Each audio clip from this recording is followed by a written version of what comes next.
Beneath the genteel charm of a village luncheon, a single quill hid a deadly secret. Welcome to Echo Files. I am your host, Walter Finch. Tell me where you're tuning in. Your voices make these mysteries come alive. Now, let's begin. A fine September morning bathed the village of Little Bramble in gentle sunlight. Its narrow lanes and stone cottages softened by a light mist still clinging to the hedgerows. The village green, framed by beech and elm, was busier than usual. The annual literary luncheon was underway at the parish hall, drawing not only locals, but a few notable visitors from beyond the county. There was an air of polite excitement as neighbors gathered around trestle tables dressed in white linen, sipping tea from mismatched china cups and admiring the floral arrangements prepared by the vicar's wife. At the far end of the hall, a small dais had been set for the guest of honor, Mr. Horace Billings, a best-selling novelist whose sardonic wit had filled the pages of the London papers more than once. Mr. Billings, a tall, angular man with a trimmed mustache and an expression that suggested he could spot a grammatical error at 50 paces, was there to give a talk on the modern crime novel, Why the Detective Always Knows Best. The remark had already raised eyebrows among several aspiring local writers who were present. He tapped a long, slender quill pen against the lectern as if for dramatic emphasis, its black feathers shimmering slightly in the light from the high windows. Among the audience sat Miss Jane Marple, positioned unobtrusively near the side, her knitting needles clicking softly as she listened. She had been invited by Mrs. Pennington, an old friend who chaired the luncheon committee, though Miss Marple privately admitted she had come as much to observe the interplay of personalities as to hear about modern detective fiction. The atmosphere shifted just before the tea interval. Mr. Billings, in mid-sentence about the necessity of keen intellect over mere instinct, paused abruptly. His eyes flickered, as though surprised, and the quill pen slipped from his hand. There was a brief, puzzled silence before he slumped forward, his teacup toppling and shattering on the polished floorboards. A gasp spread across the room, followed by the scrape of chairs. Mrs. Pennington hurried forward, joined by Dr. Summers, who happened to be seated nearby. Moments later, the doctor looked up gravely and announced that Mr. Billings was dead. The shock that followed was almost palpable, a rustle of whispers darting from table to table. "Heart, do you think?" murmured Mrs. Pennington faintly. Miss Marple's pale blue eyes lingered on the fallen quill pen, lying just beyond the reach of the dead man's hand. She made no comment, merely folded her knitting neatly into her bag and waited as the room dissolved into confusion. She knew already that the police would soon arrive, that questions would be asked, and that people, well-meaning, foolish, or frightened, would say far more than they intended. For now, she only sat very still, letting her gaze wander gently from face to face, noting who avoided whose eyes, who seemed genuinely distressed, and who, beneath the veil of polite dismay, was already calculating the implications of Mr. Horace Billings's sudden demise. The parish hall retained a hushed, breathless quality in the minutes that followed, as if the walls themselves were trying to overhear. Mrs. Pennington, recovering a measure of her committee briskness, urged the bewildered attendees back to their seats, though no one quite sat. They hovered in clusters, placing themselves where their consciences felt safest. Dr. Summers, spectacles pushed higher on his nose, bent to the body again for form's sake. It was not his habit to pronounce in haste, yet he knew a sudden collapse when he saw one. Heart failure was a comfortable phrase to offer the trembling, but he did not quite offer it. Mr. Billings's lips had developed a faint, dusky tinge, and there was an odd stillness about the body that suggested not the slow ebb of worn-out machinery, but the abrupt extinguishing of a lamp. The quill lay where it had fallen, feathered toward the audience, nib toward the dais edge. A drop of something, not quite ink, had dried near the split of the nib, and one of the barbs of the feather was bent back as though it had caught a cuff. Miss Marple let her gaze tack past it without seeming to. She had found long ago that the most valuable observations were those you allowed to float to you, like thistledown in the air. There came at last the sound one expects at such moments. The urgent ring of a police bicycle bell outside, a murmur at the door, and Sergeant Tom Ellery, square in the shoulders and pink in the cheeks, making a path through the crowd with the awkwardness of a man too aware of his boots. He was followed by Inspector Felix Graves from the county town, whose lean shrewdness and tired eyes had an unfortunate way of suggesting to people that he already knew what they were going to say. There were preliminary formalities, questions about whether anyone had moved anything, and a quiet word with Dr. Summers, who, in his careful voice, advised that they must assume unnatural causes until a proper examination could be made. The inspector nodded, glanced at the teacup fragments, the saucer, and then at the quill. "Who poured the gentleman's tea?" he asked in the tone of a man choosing a starting point more for its tidiness than its promise. "I did," said Mrs. Pennington at once, relief warming her voice because it allowed her to be useful again. "Well, poured the first cup, certainly. We kept a small pot by the lectern for him, to save him climbing down every time. Fresh water from the kitchen. I saw to that myself." She gestured toward the side table where the pot nestled beside a plate of dull little biscuits. "He had a second cup just before. Before—" She trailed away, her hand fluttering to her pearls. "Edwin Pike refilled it for him when I signaled the interval was near." The name brought a stir. Mr. Pike, proprietor of Pike's Stationery and Books, stood near the window in his neat brown suit, fingers worrying the brim of his hat. He was a stooped, sandy man whose real passion, fountain pens, had given him a mild fame among village schoolboys and a deep, wordless irritation toward anyone who treated a fine nib as if it were a coal shovel.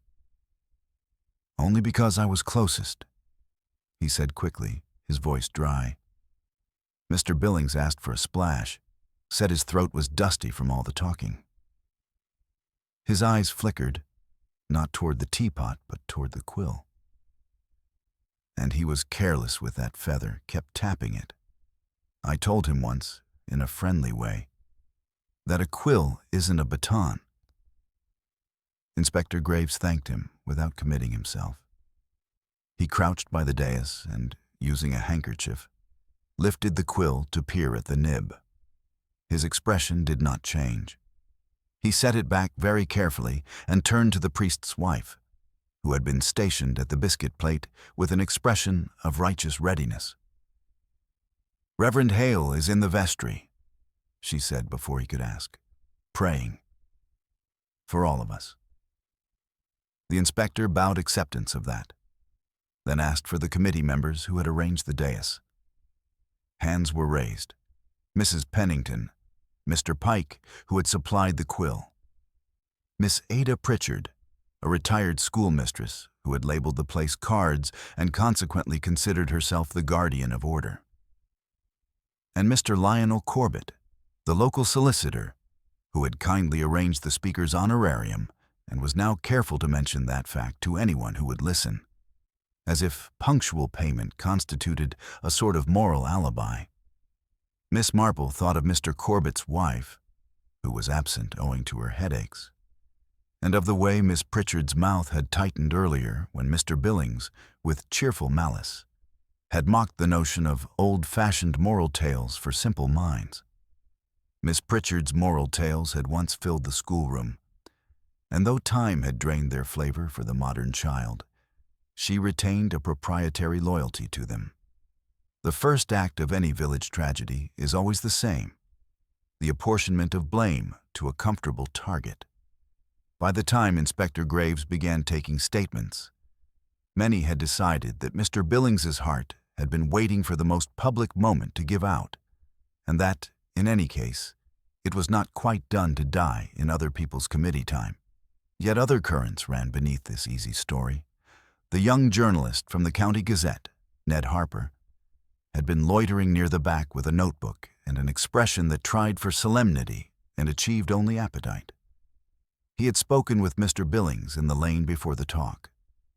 Miss Marple had noticed the brisk exchange, the way Mr. Billings had patted his jacket pocket, afterward, satisfied. Something was expected to be said today, some flourish of notoriety to justify the quill and the dais. When the inspector invited Miss Marple to add anything she had seen, she demurred gently. Only that Mr. Billings seemed very sure of himself, she said in her mildest tone, as men sometimes are when they think they've made an apt comparison. A habit like that can be, what is the word? Irritating.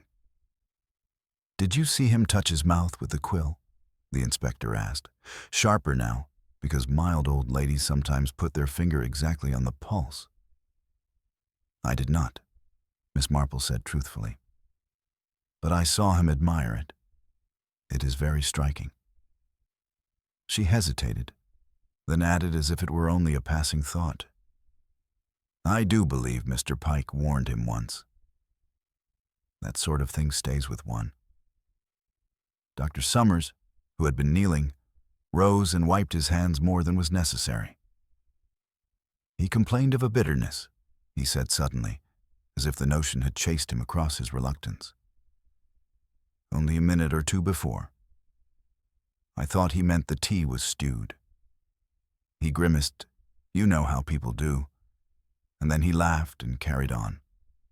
It was nothing, until it wasn't. Bitterness, Inspector Graves repeated, glancing as men do when they do not wish to look as if they are glancing, at Ned Harper. The young man raised his eyebrows, and after a moment's struggle with his better instincts, said, Mr. Billings told me he meant to drop a little gall today, Inspector. His phrase. He said a small village is the perfect stage because everybody thinks they're hidden behind lace curtains. He had letters. From someone here. A blackmailer, said Miss Pritchard at once, with awful certainty. One reads about them. They choose the lonely or the foolish. She looked significantly at Beatrice Larkin, a pretty, earnest girl of 20, who wrote poems filled with dew and longing, and had sent 3 of them to Mr. Billings in London. Beatrice colored painfully and lifted her chin, which was a brave but ineffective defense. Mrs. Pennington, who did not care for scenes in which innocence was forced to speak, intervened to suggest that refreshments were desperately needed and that, until the hall could be cleared, it would be best for everyone to return to their seats. It was advice no one took. The inspector directed Sergeant Ellery to close the doors and make a list of those present. A party of ladies transferred their sense of duty to whispering industriously about how dreadfully thin Mr. Billings had appeared. He had not. While Mr. Corbett chose a chair from which he could be consulted. He had a theory prepared and seemed disappointed each time no one asked to hear it. Miss Marple, who had been observing, made a practical seeming circuit of the side table. She did not touch the teapot, which had prudently been removed to the kitchen under the inspector's eyes. She looked instead at the plate of biscuits, where a single one was broken neatly into halves that did not quite match. One half had a faint smudge on its underside, a duller patch among the oat flecks. A person anxious to avoid waste would have placed the 2 halves together. A person anxious to avoid detection would not. She noted also that the sugar tongs had been set down at an angle, one arm slightly sticky. The stickiness might have been jam. The village had a passion for quince. Yet Mr. Billings earlier had announced jovially that sugar was for gentle readers, and had taken none. Do you suppose, she murmured to Mrs. Pennington, That Mr. Billings had many friends among the gentlemen? The question surprised the other woman into honesty. He enjoyed teasing, she said, tightening one of her gloves as if she might wring the answer from it. Some men cannot resist the sort of teasing that injures. He hinted he had knowledge of an arrangement between a married person and another. I told him that would not do for a luncheon. And yet he kept the quill, Miss Marple said, as if musings about decor were a comfort. So handsome. Was it chosen by the committee? By Mr. Pike, Mrs. Pennington said. A ceremonial touch, he said. He knows his trade. Inspector Graves had drawn near again, his gaze passing from woman to woman as a fisherman's line tests a current. Mr. Pike, he called. And when the stationer approached, the inspector pointed to the quill without looking at it. When did you deliver it? This morning, Mr. Pike said. I put it on the dais myself. I'd a mind to keep it near the carafe so the feather would catch the light. It is not one of my usual stock, Inspector. A private piece. I acquired it from a gentleman's effects. It has a silver ferrule, you see. Very fine. Did anyone else handle it? Everyone who cannot keep their hands where they belong, he said before remembering himself. I mean, Mr. Billings held it, of course. Mrs. Pennington admired it. Mr. Corbett took it up briefly to make a joke about signatures. Beatrice, I beg your pardon, Miss Larkin. She brushed the feather with her fingers and said it was like a bird's wing. Miss Pritchard told her not to be foolish. The inspector nodded, then asked something that caused the air to tighten once more. Do you know, he said, whether Mr. Billings had enemies here? That was a different question than the one about friends, and it drew different answers. Mr. Corbett cleared his throat. Mr. Billings wrote a column last month, under a pseudonym, of course. But we are not all complete simpletons. He made ugly sport of a legal case, one of mine, in which a client had behaved foolishly. It did no one any good. He looked past the dais to the back of the hall, where a hulking figure stood near the coat racks as if guarding them. Joe Hartley might have taken it amiss. He does not like being laughed at. Joe Hartley, a builder with hands like paving stones and a reputation for seeing the inside of the vicarage only on Christmas Eve, bore the sudden attention sullenly. If I'd wanted him gone, he said, you wouldn't need fancy feathers. I left at the interval to smoke, and old Slack down the lane saw me. Ask him. Miss Marple glanced toward the doorway instinctively, picturing the lane with its hedges and the slack tempo of the afternoon when the church clock had not yet struck 3. A man does not go out to smoke in such a moment, unless he is uneasy about something indoors. But men are often uneasy about theatrical cleverness, and Mr. Billings had promised theatrics. It was then that Ned Harper, the journalist, made a small strangled sound and held up his notebook. He told me he would read from a letter, he said, swallowing. Not name the writer, only read a passage and look in their direction. It was his way, he said, to encourage confession. He glanced at Miss Larkin and then away in shame at his own cowardice. He said it had been written on paper from Pike's stationery, the ivory-laid sheets, but half the village buys those. Inspector Graves wrote that down. And where is the letter now? Ned Harper gestured helplessly to the dais. He said it was in his jacket. I saw him pat it. The inspector moved to the body, conferred with Dr. Summers, and with appropriate care, removed a folded paper from the inside pocket. He opened it and read, not aloud, and then folded it again with a face like a locked drawer. We will not, he said, read this to a room.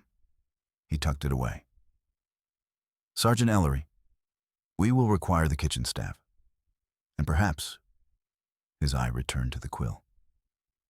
A person capable of telling me whether a very small quantity of a very disagreeable thing would remain on such an object after handling. He looked up. Doctor. Dr. Summers' face did not change. It might, he said. A person with a certain sort of housekeeping experience might even tell you how to fix it there. Grease, even a trace, will hold much that oughtn't to be held. I could not prove it, but one sees such things in nature. Burrs clinging to a sweater, for instance. Miss Marple's eyes lowered to her folded hands, as if in modesty, though in truth she was looking at her knitting bag, at the small jar of button polish she sometimes carried to shine a dull coat button, at the faint smell of almond oil. How ubiquitous almond oil was in village bathrooms. How pretty it made the skin, how easy it was to mistake one scent for another once a mind suggested the idea. If one wished to keep poison near a man's hand, one would put it where only impulse would take it. On the object he could not resist toying with. Not the cup he might refuse, nor the biscuit he might forgo, but the flourish he could not resist making, the symbol of his vanity. The quill. Mrs. Pennington, Miss Marple said softly. Do you suppose, Mr. Billings received many notes this morning? Little good luck messages slipped under the teapot, that sort of thing? Only the one from Miss Larkin, Mrs. Pennington said, startled. A poem, very sweetly meant. She left it for him on the dais before the luncheon. And there was a place card, of course. Miss Pritchard wrote them all. And Mr. Pike placed the quill? Miss Marple murmured, as if counting out stitches. So many helpful hands. Inspector Graves had been watching her out of the tail of his eye. If you have a thought, Miss Marple, now would be the time for it. Oh, I never have thoughts, she said apologetically. Only small memories. There was a boy once in our village who always chewed the end of his pen. It brought him great trouble when his sister began to clean her paintbrushes with the same water. They looked quite identical in the jar. She smiled faintly. People so seldom attend to the thing they do without thinking. A breath of wind came from the open window near Mr. Pike, setting the bent barb of the feather trembling. It drew several pairs of eyes. It is extraordinary how the mind will follow a moving object long after it stops. Beatrice Larkin shifted where she stood, as if the feather were pointing. Miss Pritchard's mouth pursed itself to admonish the breeze. Mr. Corbett polished his spectacles with a resolve that declared innocence by means of industry. Joe Hartley stared stubbornly at the floor. And Mrs. Pennington, who had never in her life allowed a luncheon to go so much as 5 minutes off schedule, squared her shoulders as if she might yet bring the hour back into order by will alone. Inspector, she said, you will wish, I suppose, to examine the kitchen. She had put steel in her voice now. The steel a woman employs when there is washing up to do while a man considers murder. Mrs. Hale and I can show you everything. Thank you, he said. But for the moment, I should like to begin here, with hands and habits. He nodded toward the dais. No one will leave. We shall go one by one. As they prepared to be called, a small scene, almost invisible in the greater theater of the hall, played itself at the edge of Miss Marple's vision. Ned Harper, the young man, slipped his notebook into his jacket and with the same hand rubbed at his lower lip where he had bitten it earlier. His skin reddened under the pressure and then whitened again. He looked like a boy who had rung a bell too hard. He had been promised drama and, poor lamb, had been given tragedy. It is the danger with clever men like Mr. Billings, Miss Marple thought kindly. They discount the little ways in which people protect themselves and the sharper ways in which, when pushed, they strike. She looked once more at the feather, at the bent barb, and at the faint, dull smudge on a biscuit half. One could walk quite far in a story by following so small a line. When her turn came to step toward the dais, Miss Marple moved as if to admire the flowers. The arrangement, ivy, Michaelmas daisies, and a spray of foxglove that had been removed after Mrs. Pennington's protest that church flowers belonged to God and not to luncheon tables, carried a stray pollen dusting on the cloth. She pressed a fingertip lightly into it and saw the powder cling. Yes, grease held what it caught.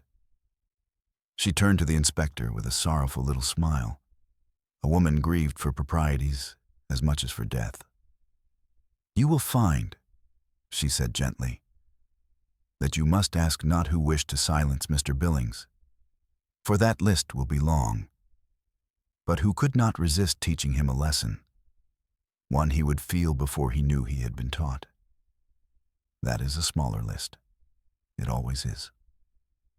The hall had settled into an odd rhythm, voices dipping low, chairs creaking as people shifted under the inspector's gaze, the tick of the parish clock marking each passing moment with quiet inevitability.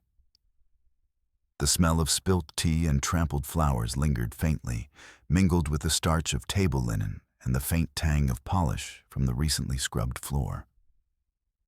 It was the sort of atmosphere Miss Marple knew well.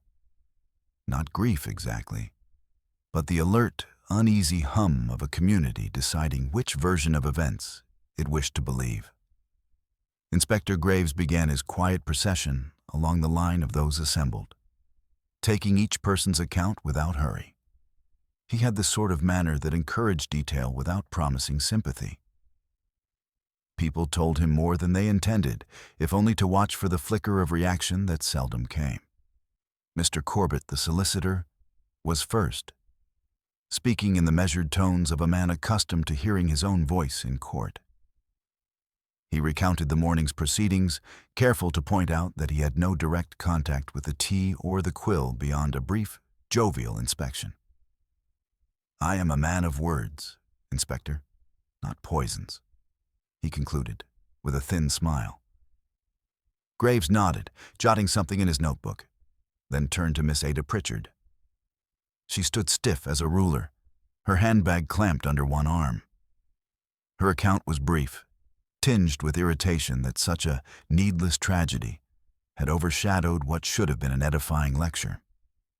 "Yes, I wrote the place cards," she said, "and I arranged the speaker's notes in proper order, since Mr. Billings had no notion of doing so himself. But as to the tea or the quill, I never touched them." When it was Beatrice Larkin's turn, the young woman's composure faltered.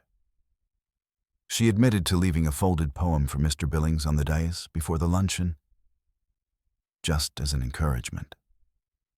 Her eyes dropped under the inspector's steady regard. "He had been kind about my work in a letter. I thought, perhaps, well—" She stopped herself, color rising again. "And you brushed the quill," Graves said mildly, "according to Mr. Pike." "I only touched the feather," Beatrice murmured. "It was beautiful, so soft.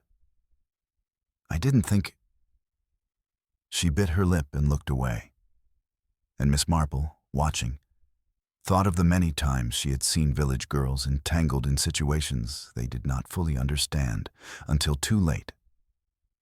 Joe Hartley's turn came with less ceremony. He stood broad and immovable, his big hands shoved deep in his pockets.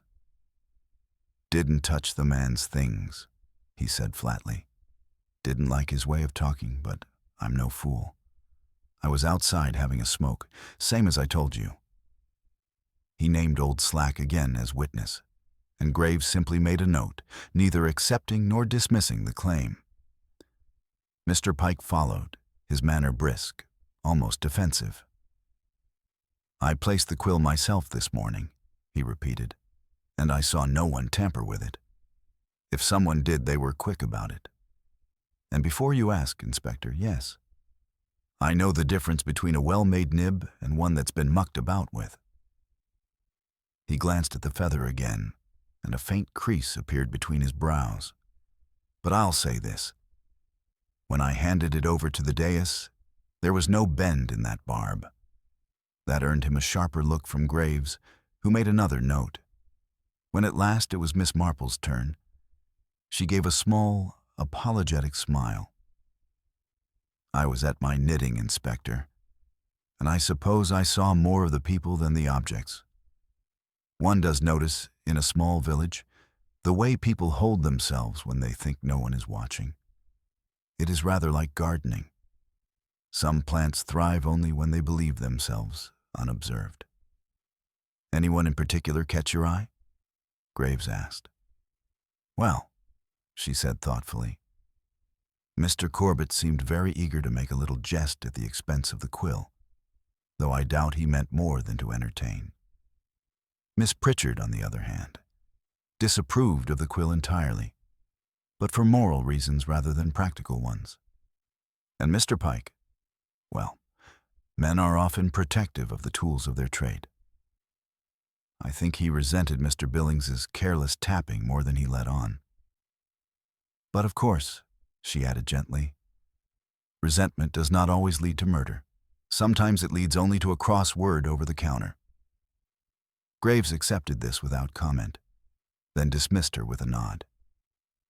But Miss Marple noticed that he glanced at her once more as he moved on, as if filing away her mild observations for later use. The formal questioning concluded.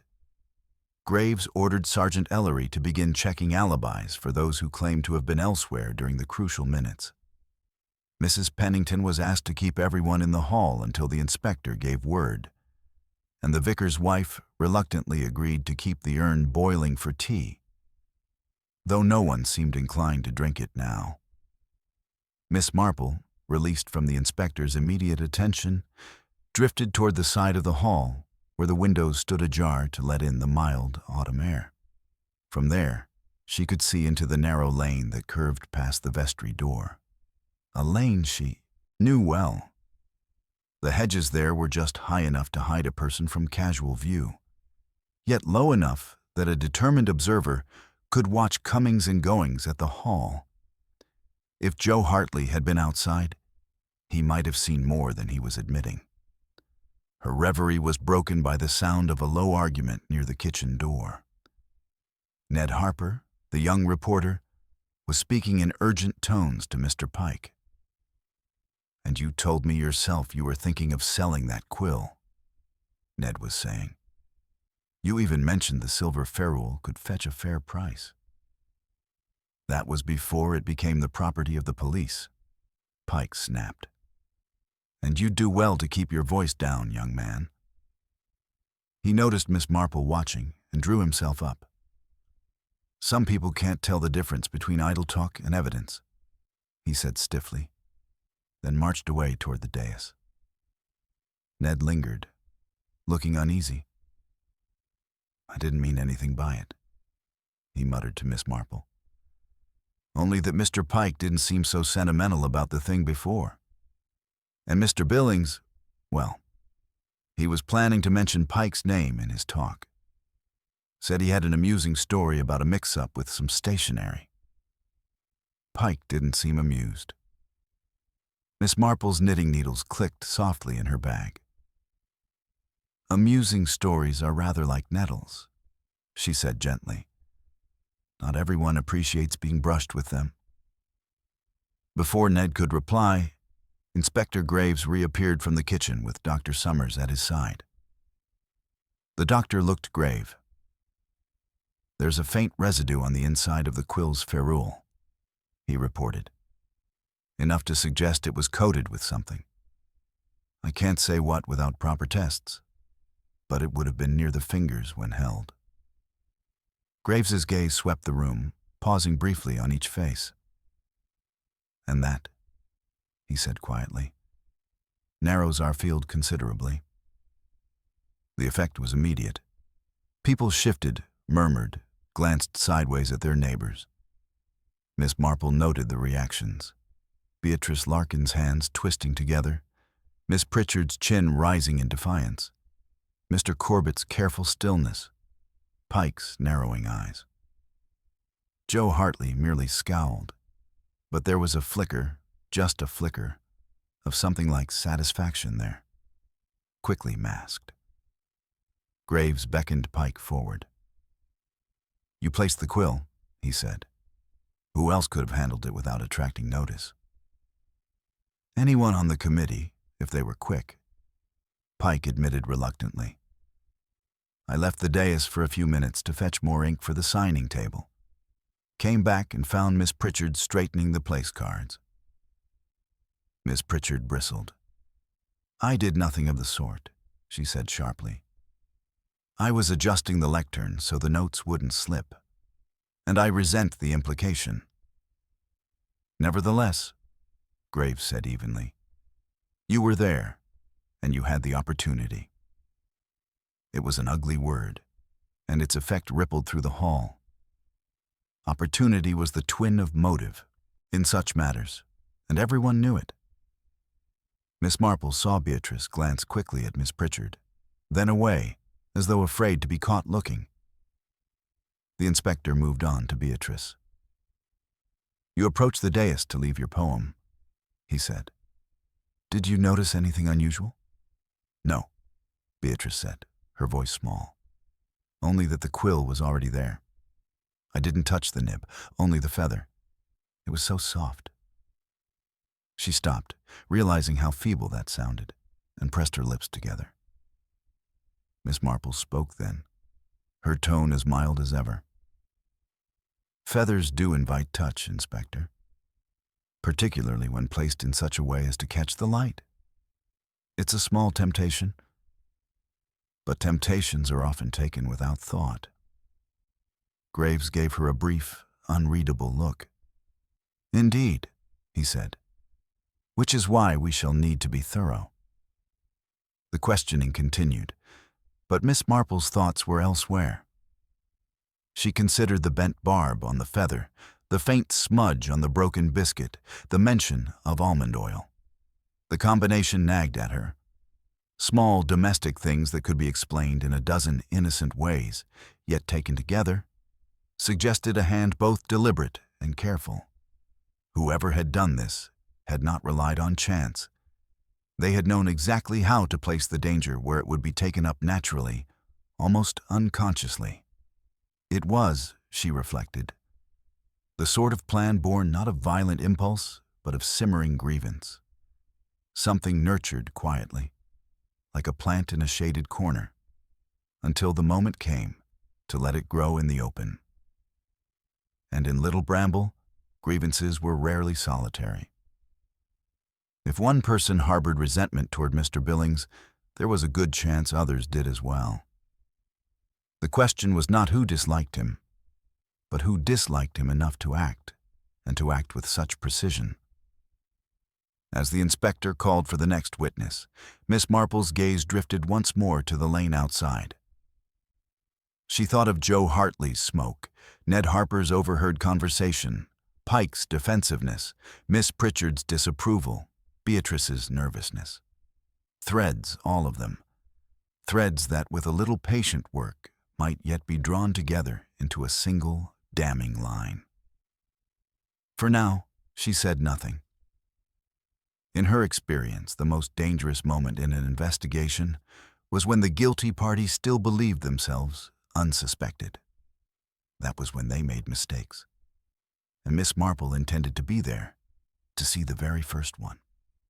The late afternoon sun had begun to sink behind the beech trees on the far side of the green, casting long shadows through the tall windows of the parish hall. The light had shifted from a pale gold to something more subdued, as if the day itself were reluctant to shine too brightly on what had transpired. The inspector had paused the formal questioning, allowing the villagers to stretch their legs within the confines of the hall.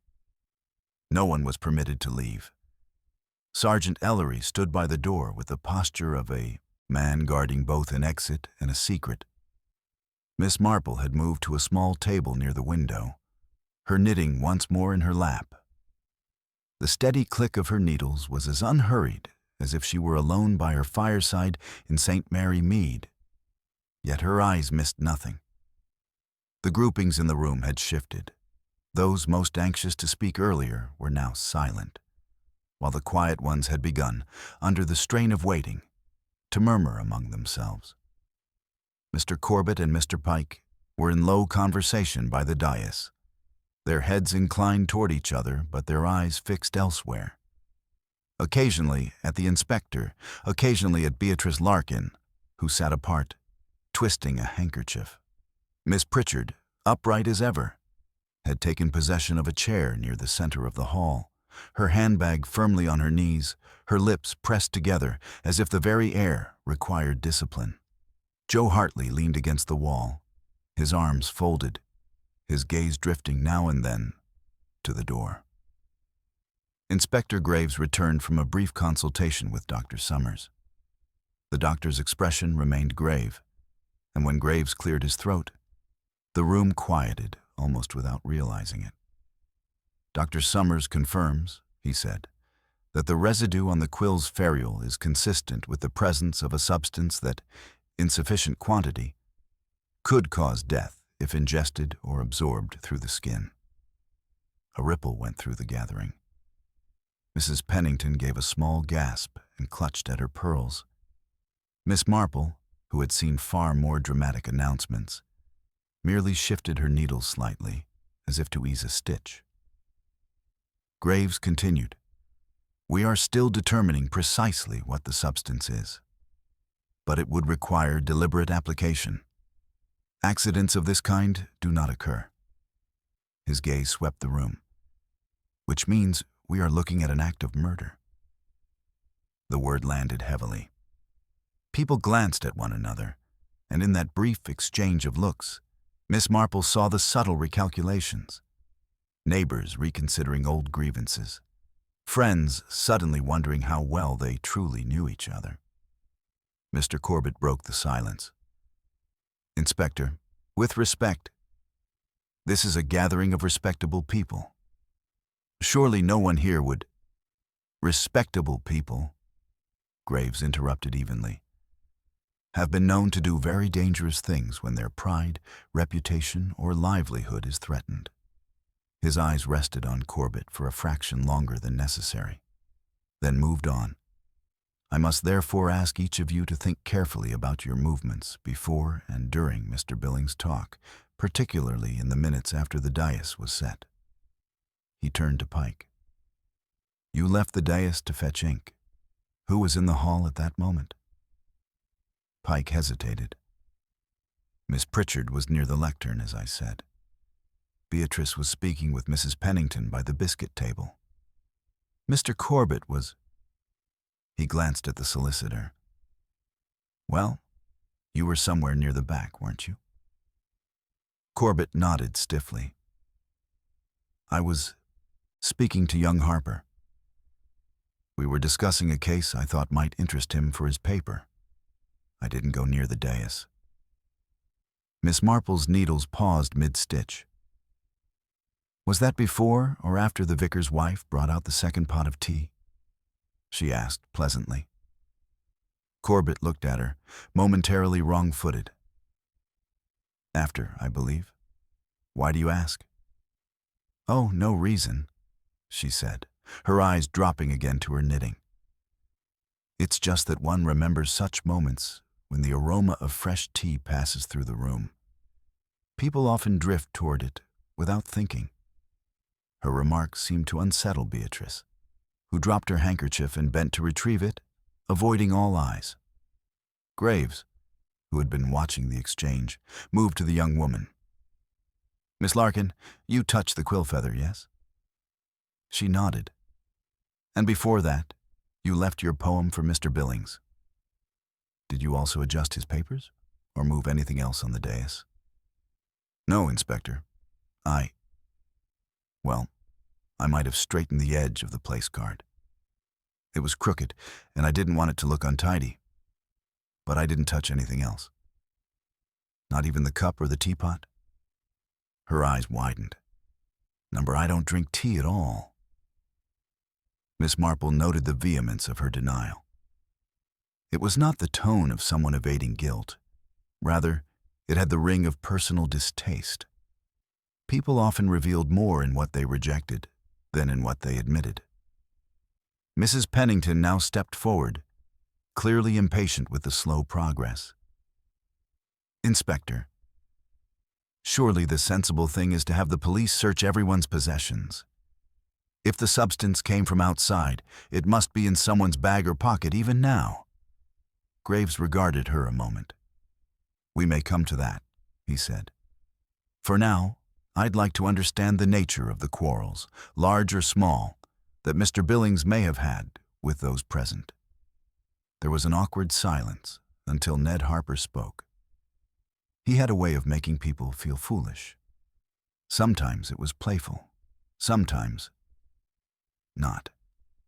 I heard him say to Mr. Pike earlier that only amateurs worshipped their tools, and that a real writer could make do with a pencil stub. Pike flushed. I told him a craftsman takes pride in his tools, whatever the trade. But that was all. Miss Pritchard sniffed. He was equally rude to me. Dismissed my work with the young people in the village as moral embroidery. He seemed to enjoy seeing people bristle. Graves's gaze shifted to Corbett. And you, sir? Corbett spread his hands. My only quarrel was professional. He used details from one of my cases in a thinly disguised story, without permission. It made my client something of a laughingstock in certain circles. But that was weeks ago. Weeks, Miss Marple thought, was more than enough time for resentment to settle into resolve. Joe Hartley gave a short laugh. I didn't like him either. But I don't need fancy poisons to deal with folk I don't like. I was outside. Ask Slack Graves nodded slowly, as if filing the responses into compartments. Very well. I'll need statements from each of you in writing before you leave. Sergeant Ellery will see to that. As the group began to murmur again, Miss Marple rose and wandered toward the dais, her movement unremarkable enough to pass without comment. She studied the arrangement, the lectern, the stack of notes, the small water carafe, the empty cup and saucer now placed neatly aside. The quill rested in its holder, innocuous once more. She bent slightly, noting a faint residue along the edge of the blotter paper, as though something had been brushed there and wiped away. She straightened and looked out across the hall. Her eyes rested briefly on Pike, whose gaze was fixed elsewhere, and then on Beatrice, who now sat with her head bowed, her handkerchief knotted tightly in her hands. The inspector joined her. You see something, Miss Marple? Only that people rarely disguise their habits, Inspector, even in a crisis, she said. Some avoid the scene of trouble altogether. Others return to it, either because they are drawn to what they have done, or because they cannot bear to let it out of their sight. Graves gave her a measuring look. And which do you think we have here? Oh, I wouldn't presume to say just yet, she replied, her tone light. But I should very much like to know whether Mr. Billings handled that quill before his talk began, or only after certain hands had arranged it to their satisfaction. Graves's eyes narrowed. You believe the timing matters? It nearly always does, Miss Marple said. In gardens, one plants just before the rain, not after. And in human affairs, one places things so that they will be taken up in the natural course of events. No persuasion required. She moved away then, leaving the inspector thoughtful. Outside, the evening was drawing in. Lamps were being lit in the cottages around the green, casting warm rectangles of light onto the fading grass. In the hall, the atmosphere had shifted again. Less talk now, more watchful waiting. The realization had sunk in. They were not merely witnesses to a sudden death. They were part of a small, enclosed field in which a murderer stood among them. Miss Marple resumed her seat, her needles clicking gently. She thought of the bent feather barb, the smudge on the biscuit, the residue on the ferrule, the careful placement of the quill. The pieces were beginning to suggest a shape, though the picture was not yet complete. Somewhere among these polite, uneasy faces was the one that had calculated precisely how to turn Mr. Billings' vanity into his undoing. And if she was right about the nature of that calculation, the killer had already made one small mistake. A mistake that would, in time, reveal itself as plainly as a weed in a tidy border. For now she would wait and watch and let the village believe that nothing more than idle gossip occupied her mind. The yellow light of the hanging lamps had deepened the shadows in the parish hall, giving the space an air of uneasy intimacy. Outside, the early autumn dusk had folded itself over Little Bramble, and the muted clink of teacups from the side table seemed oddly loud in the silence. The villagers had grown restless in their enforced confinement, yet no one dared push against the inspector's authority. Miss Marple, content in her corner, watched the shifting of the groups like pieces on a slow-moving chessboard. People gravitated toward those they trusted or those they wished to be seen trusting, while others deliberately kept to themselves. These patterns were always more telling than the words spoken. Mr. Corbett had moved to stand with Miss Pritchard, an unlikely pairing given their usual mild disdain for one another, while Pike lingered near the side door, his eyes occasionally flicking toward the quill as if to reassure himself it was still there. Beatrice Larkin had withdrawn almost entirely, her seat angled toward the wall, as if she could make herself vanish. Inspector Graves, after a brief conference with Sergeant Ellery, called the room to order again. "We will take a different approach," he announced. "Several of you had access to the dais in the period before Mr. Billings began to speak. I'd like to reconstruct that interval, step by step, with your cooperation." The exercise began awkwardly. Mrs. Pennington described setting the flowers in place, then moving away to arrange the luncheon tables. Pike admitted to placing the quill, and then leaving for ink. Miss Pritchard acknowledged straightening the place cards, but insisted she had not touched the quill. Beatrice described leaving her poem and adjusting the card's edge.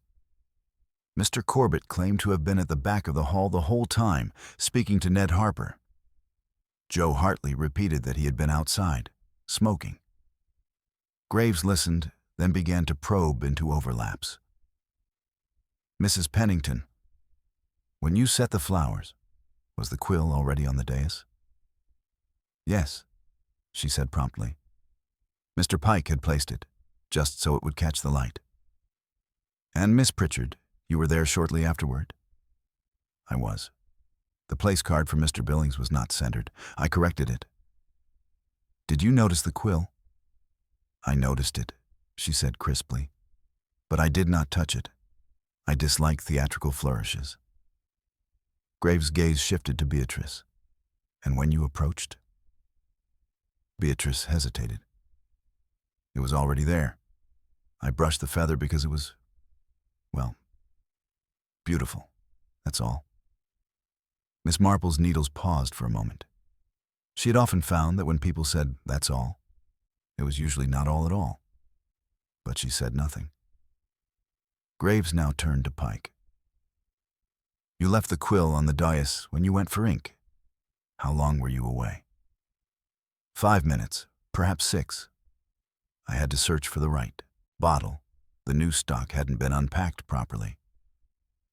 "Who was nearest the dais when you returned?" "Miss Pritchard, and Beatrice was just leaving it." That detail, offered without embellishment, seemed to hang in the air. Beatrice flushed and glanced down at her hands. Miss Marple saw Graves take note, but the inspector's tone remained even. And during that time, the hall was open? People moving about freely? Mrs. Pennington confirmed it. It was the milling about before speaker begins. People fetching tea, greeting each other. No one paid much mind to the dais. Precisely, Graves said, which means a person could approach it without attracting attention, so long as they appeared to have a reason. That observation made several faces tighten. Appearances were currency in a small village, and to be reminded how easily they could be manipulated was never comfortable. Miss Marple, meanwhile, had been watching the subtle play of glances. How Pike kept glancing at Miss Pritchard, how Corbett avoided looking at Beatrice, how Joe Hartley watched the inspector rather than the group. These were not the random flickers of idle attention. They were the quiet, involuntary movements of people calculating the balance between truth and self-protection.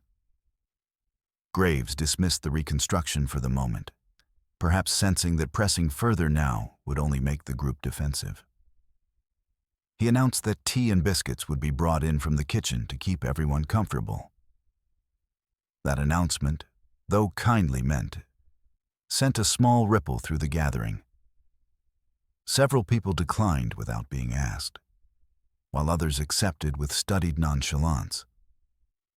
Miss Marple accepted a cup with her usual mildness, but did not drink. She noticed the biscuits had been arranged differently, fewer now, and none broken. The smudge she had seen earlier was no longer visible. The plate had been replaced. That suggested someone had taken the opportunity to remove a small but potentially revealing detail. And whoever had done so would now be watching closely to see whether its absence was noticed. She let her eyes drift over the group, lingering for just a heartbeat longer on each face. Beatrice's gaze was fixed on the floor. Pike seemed absorbed in stirring his tea. Miss Pritchard was inspecting her cup for chips. Mr. Corbett sipped with the measured composure of a man in court. Joe Hartley, however, was watching the plate of biscuits with a kind of idle interest that struck Miss Marple as entirely too studied. The inspector returned to her side. "You've seen something," he murmured. "Only that people's attention tends to follow what they have altered, Inspector," she replied. "It is a form of ownership, one might say. Even in guilt, people are drawn to their handiwork." Graves's mouth twitched slightly at the corners, but his eyes were thoughtful. "You think someone has tampered with the evidence?" "Oh, I shouldn't presume," Miss Marple said lightly. "But I do think that if one were to remove a small, incriminating detail, one would be most anxious to see if its absence was observed." The inspector straightened. "Sergeant Ellery," he called, "bring me the plate from earlier, the one that was on the side table before tea was refreshed." There was a brief search in the kitchen, but the plate was not found. Mrs. Pennington insisted she had sent it to be washed. Mrs. Hale, the vicar's wife, confirmed it had been taken straight to the scullery. Graves' expression did not change, but Miss Marple knew the significance of a detail that had been so efficiently erased. The inspector shifted tactics. "Very well," he said. "We'll continue the interviews in the vestry, one at a time. Sergeant Ellery will fetch you as needed. The rest of you will remain here." The first to be called was Mr. Corbett. He went with the air of a man accustomed to formal rooms and serious conversations. But Miss Marple noticed the faint stiffness in his shoulders, a sign of someone bracing for questions he did not care to answer. While he was gone, the remaining group fell into a strained silence. Miss Marple busied herself with her knitting, letting the quiet stretch. It was in such silences that the human mind began to betray itself. People shifted their chairs, glanced at doors, adjusted clothing unnecessarily. Pike's fingers drummed lightly on the table before he caught himself. Beatrice twisted her handkerchief into ever tighter knots. Joe Hartley yawned with exaggerated unconcern. Miss Pritchard remained rigid, as if posture alone could prove innocence. When Corbett returned, his expression was more guarded. Beatrice was called next, and her departure seemed to lift a weight from Pike, who immediately struck up conversation with Mrs. Pennington about the luncheon's floral arrangements. Miss Marple noted that his compliments were oddly specific, praising the choice of Michaelmas daisies, the height of the foxglove stems, details one might not expect from a man uninterested in the flowers, unless his interest lay in what had been near them.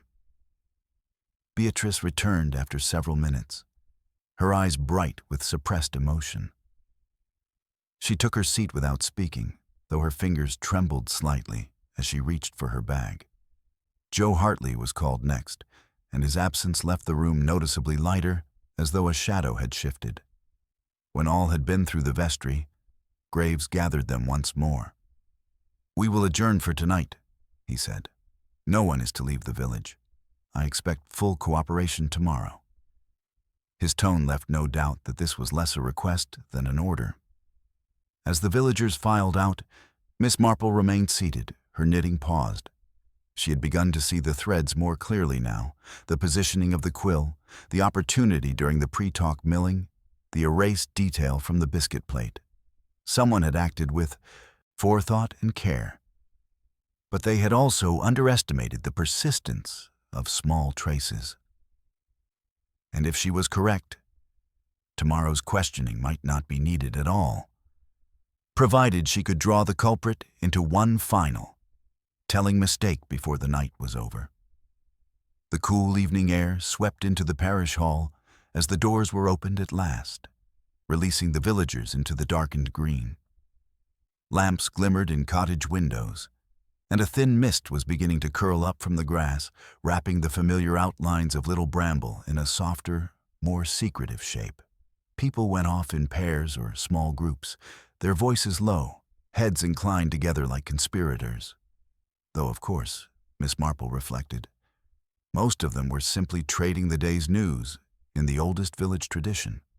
She left the hall without hurry, falling into step beside Mrs. Pennington, who was keen to provide her own summary of events, liberally seasoned with her opinions on everyone's conduct. "The inspector is quite right, of course," she said briskly, "to suspect that it must be someone among us. It's unpleasant, but unavoidable. Still, I cannot imagine Miss Pritchard doing anything underhand, for all her fussiness. And as for poor Beatrice, she hasn't the backbone for wickedness. My money would be on that dreadful Joe Hartley, always muttering, never properly polite." Miss Marple murmured agreement at the appropriate points, but her mind was already moving ahead. She had long ago learned that the most telling observations came after the official questioning was done, when people began to think they were safe from notice. She took her leave of Mrs. Pennington at the turn toward the vicarage, and continued down the lane toward the small cottage where she was staying. Halfway there, she paused. The lane curved sharply, and beyond the curve lay the narrow path that skirted the back of the parish hall. Through the dimness, she caught sight of two figures, a tall man and a slighter one, standing close together. They spoke in low voices, but the night carried sound in odd ways, and she caught a few phrases. "Should have left it alone," the taller voice, Pike's, was saying, "if they look too closely." "They won't," the other replied quickly, and Miss Marple recognized the younger, tenser tone of Ned Harper. "Not unless someone tells them where to look." There was a pause, a shuffling sound, and then Pike said, "Just remember, nothing connects it to me. Not directly." Miss Marple moved on without betraying her presence. She did not doubt the inspector would find the conversation interesting, but she also knew that such fragments could mean many things in a village as small as this one. Pike might be speaking of something entirely unrelated to the death, though her instincts told her otherwise. At her cottage, she lit a lamp and set her knitting aside in favor of a notebook. She had a habit of recording her observations in plain, unadorned language, trusting her memory to fill in the nuances later. She listed the key details. The quill placed by Pike, left unattended for several minutes. Miss Pritchard at the dais during Pike's absence. Beatrice leaving her poem, brushing the feather. The bent barb on the quill, suggesting handling. The smudge on the broken biscuit, later removed. The mention of bitterness in the mouth before collapse. Pike's defensiveness. Beatrice's nervousness. Hartley's studied unconcern. The overheard conversation between Pike and Ned Harper. When she had finished, she closed the notebook and allowed herself a small smile. The outline of the truth was taking shape. Not yet complete, but enough to know where to look for the missing pieces. The next morning dawned pale and cool, with a thin fog clinging to the hedgerows. By the time Miss Marple reached the green, the inspector was already there, speaking with Sergeant Ellery near the hall entrance. His expression lightened slightly when he saw her. "I was hoping you might join us, Miss Marple," Graves said. "You have a way of noticing things that others overlook." "Noticing is simply a matter of paying attention, Inspector," she replied modestly. "And sometimes, of remembering that people will always behave like themselves, no matter the circumstances." Graves led her inside, where the villagers were gathering once more. The arrangement was the same as the day before, but the atmosphere had shifted, less outward shock, more guarded wariness. Everyone knew the net was drawing closer, though none could be sure who it might ensnare. "We'll begin," Graves announced, "by going over a few details from yesterday. Mr. Pike, you mentioned that the quill was not bent when you placed it. At what point did you notice the change?" Pike looked uncomfortable. "Not until after Mr. Billings dropped it. It caught my eye then." "Could it have been bent by someone brushing the feather?" "I suppose so," Pike admitted. "They're delicate things." Graves nodded, then turned to Miss Pritchard. "You straightened the place card. Did you notice anything unusual about the quill or the lectern?"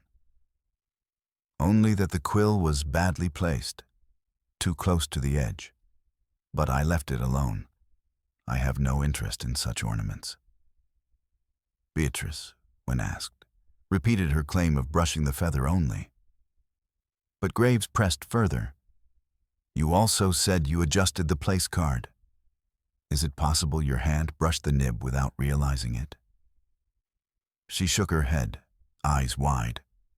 "No, Inspector. I would have noticed." Miss Marple watched the exchange closely. Beatrice's denial was firm, but there was a slight delay before she spoke. A hesitation born not of guilt, perhaps, but of fear. That fear might not be for herself. Graves then addressed Joe Hartley. "Your alibi rests on old Slack's word. I'll be speaking to him this morning. If he confirms you were outside the whole time, that will help your case."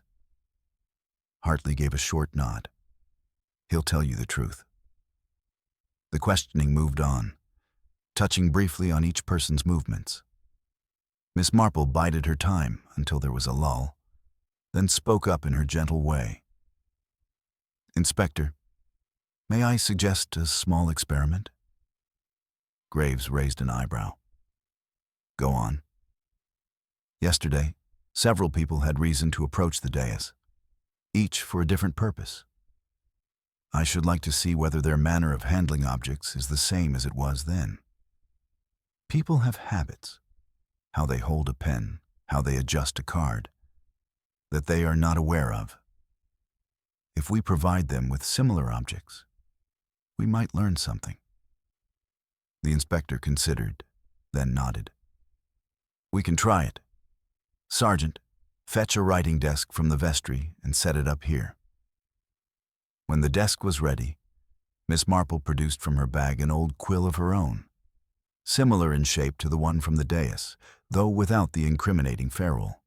She also set down a stack of blank cards and a small vase of flowers. If each person would kindly arrange these as if preparing for a speaker, we might see whose hand naturally bends a feather or brushes a surface. It was presented as a harmless exercise, and most complied without protest. Mrs. Pennington was brisk and efficient, placing each item neatly without touching the quill more than necessary. Pike handled the quill with the delicacy of a craftsman, keeping the feather clear of other objects. Miss Pritchard moved the cards with precision, avoiding the quill entirely. When Beatrice's turn came, she approached hesitantly, adjusted the place card, and then reached for the flower vase. Her sleeve brushing the feather in exactly the same way it must have happened on the dais. The quill shifted slightly, and the feather bent at almost the same point Miss Marple had noted before. Beatrice gasped and drew back. "Oh, I didn't mean to. No harm done," Miss Marple said gently. But her eyes met the inspector's, and she knew he had seen it too. Joe Hartley's turn brought no contact with the quill at all. He moved the objects roughly, as if they were tools in a shed. Corbett, however, adjusted the card, and then idly tapped the feather's nib against the table. A gesture so casual it might pass unnoticed, yet exactly the sort of thing that could leave a residue where one's fingers rested. The exercise ended without accusation, but the room felt tighter afterward, the air charged with unspoken conclusions. Graves thanked them all and dismissed them for the morning. As they filed out, Miss Marple lingered. "You see, Inspector," she said quietly, "sometimes the question is not merely who had the opportunity, but whose habits made use of it inevitable. A plan of this sort works best when the victim's own inclinations and the inclinations of those around him do the work for you." Graves's expression was thoughtful. "You think the contact with the quill might have been unintentional for some, but not for the one who prepared it." "Precisely," Miss Marple replied. "The difference lies in preparation, and in who knew the victim well enough to be certain he would take up the quill without fail." She gathered her things and stepped into the misty air, her mind already turning over the next question. Who, among these polite and wary villagers, had combined resentment, opportunity, and just enough knowledge of human nature to make murder seem like an accident of habit?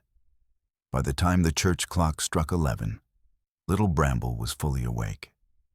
The mist had burned off, leaving the village green bright but cold, the kind of crisp air that sharpened sound and made voices carry further than intended. From the bench beneath the old elm, Miss Marple could see the comings and goings about the parish hall, where Inspector Graves had set up what he plainly intended to be a long day's work. Villagers, summoned in staggered groups, were making their way toward the hall, some briskly, as if eagerness might convey innocence, others with measured tread, reluctant to appear too keen. Miss Marple, with her knitting in a soft basket, might have looked like an idle observer, but her pale blue eyes were busy. She was watching who arrived together, who loitered outside, who sought the inspector's attention, and who avoided it. Pike came alone, hat pulled low, jaw set, a shopkeeper on business rather than a man with his liberty at stake. Beatrice followed a few minutes later, escorted by Mrs. Pennington, who seemed determined to shield her with a matron's authority. Miss Pritchard walked with Mr. Corbett, their conversation low and clipped. Joe Hartley arrived last, striding across the green with his hands shoved deep in his coat pockets, nodding at no one. When the last had gone inside, Miss Marple rose, gathering her knitting, and took the longer way round to the hall's back entrance. She knew that the vestry door was habitually left ajar for convenience, and indeed it was now, propped by a worn hymn book. She slipped in quietly, finding herself in the narrow corridor that led to the kitchen. Voices carried faintly from the main hall, but nearer at hand she heard the scrape of crockery and the splash of water in a basin. Mrs. Hale, the vicar's wife, was bent over the sink, washing teacups. She looked up in mild surprise at Miss Marple's entrance. "Oh, I thought everyone was in with the inspector." "I didn't want to be in the way," Miss Marple said pleasantly. "I wondered, my dear, if you happened to have kept the cups and plates from yesterday before they were washed." Mrs. Hale's hands paused in the water. "No, I'm afraid not. Everything was scrubbed last night. Mrs. Pennington insisted, said she couldn't bear to leave dirty dishes overnight in the parish hall." "How very efficient of her," Miss Marple murmured. "And the biscuit plate? The one from before the second pot of tea was brought out?" Mrs. Hale's expression clouded. "That was sent to be washed as well. I thought it odd. Usually we scrape plates into the bin first. But Mrs. Pennington took it straight from the table to the scullery herself." Miss Marple nodded, tucking that away. "One does like to keep things tidy," she said, and after a few more pleasantries, she left the kitchen, slipping into the main hall just as Graves was concluding his latest interview. The inspector glanced her way. "Catching up on the domestic scene, Miss Marple?" "Merely admiring the smooth running of your arrangements," she replied, "though I do wonder if the smoothness might have been too well timed. Tidiness is admirable in a household. But in a crime, Inspector, it can be rather telling."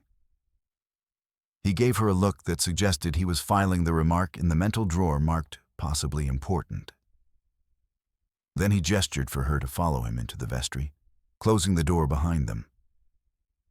"I have young Harper waiting outside," Graves said quietly. "He's been fidgeting ever since we began.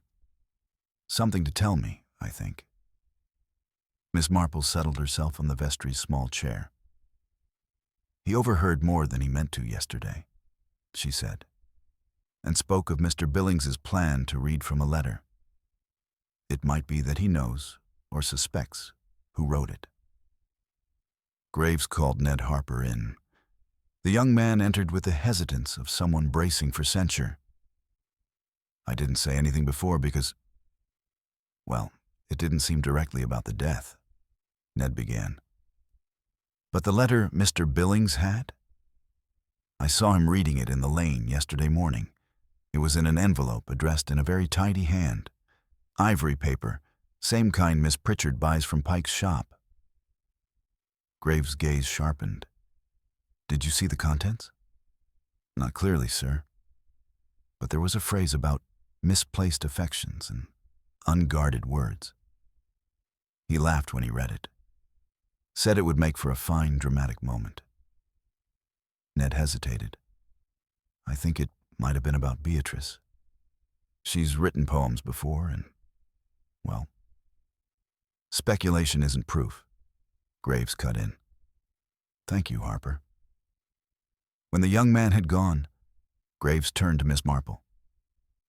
If the letter came from Miss Pritchard, it might explain her disapproval, and a motive to stop him reading it aloud.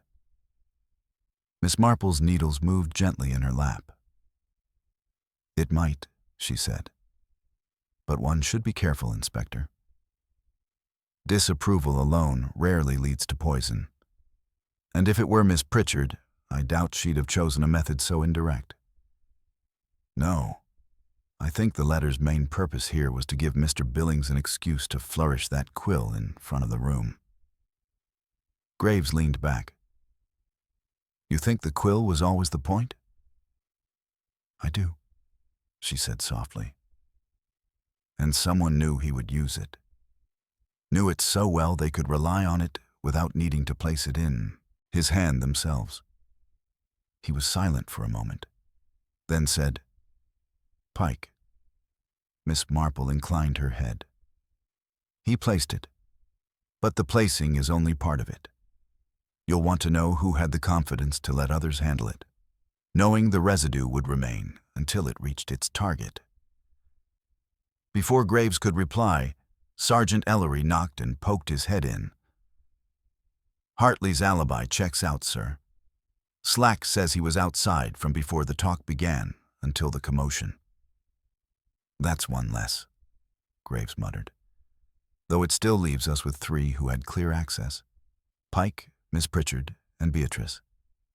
And possibly Corbett, if he drifted near the dais while no one was looking." Miss Marple looked up from her knitting. "Inspector, may I suggest something else? Call them back, all together. Ask each to demonstrate, without warning, how they would sign their name with a quill. Watch the hand, not the flourish." Graves gave a thin smile. "You mean, see whose grip lands them right on the ferrule?" "Exactly," she said. "It is a habit, not a choice, and habits are the truest clues we have." Within minutes, the suspects were assembled again in the hall. Graves handed the harmless quill to each in turn. Mrs. Pennington made a polite show of declining. Miss Pritchard held it gingerly high on the shaft. Beatrice gripped it lightly halfway down, and Corbett took it low, fingers resting exactly where the ferrule would have been. Pike, when his turn came, held it higher, almost as if to prove a point. But Miss Marple was not watching the quill alone. She was watching the eyes. Pike's remained steady, defiant. Corbett's flickered down toward his hand, and back up in the barest instant of self-check. It was the look of a man aware of exactly what such contact could imply. Graves dismissed them again, but Miss Marple lingered. "You see, Inspector," she murmured.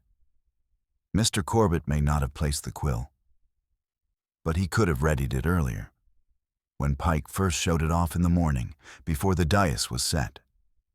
A solicitor is very good at preparing things in advance, and very careful about when to show his hand."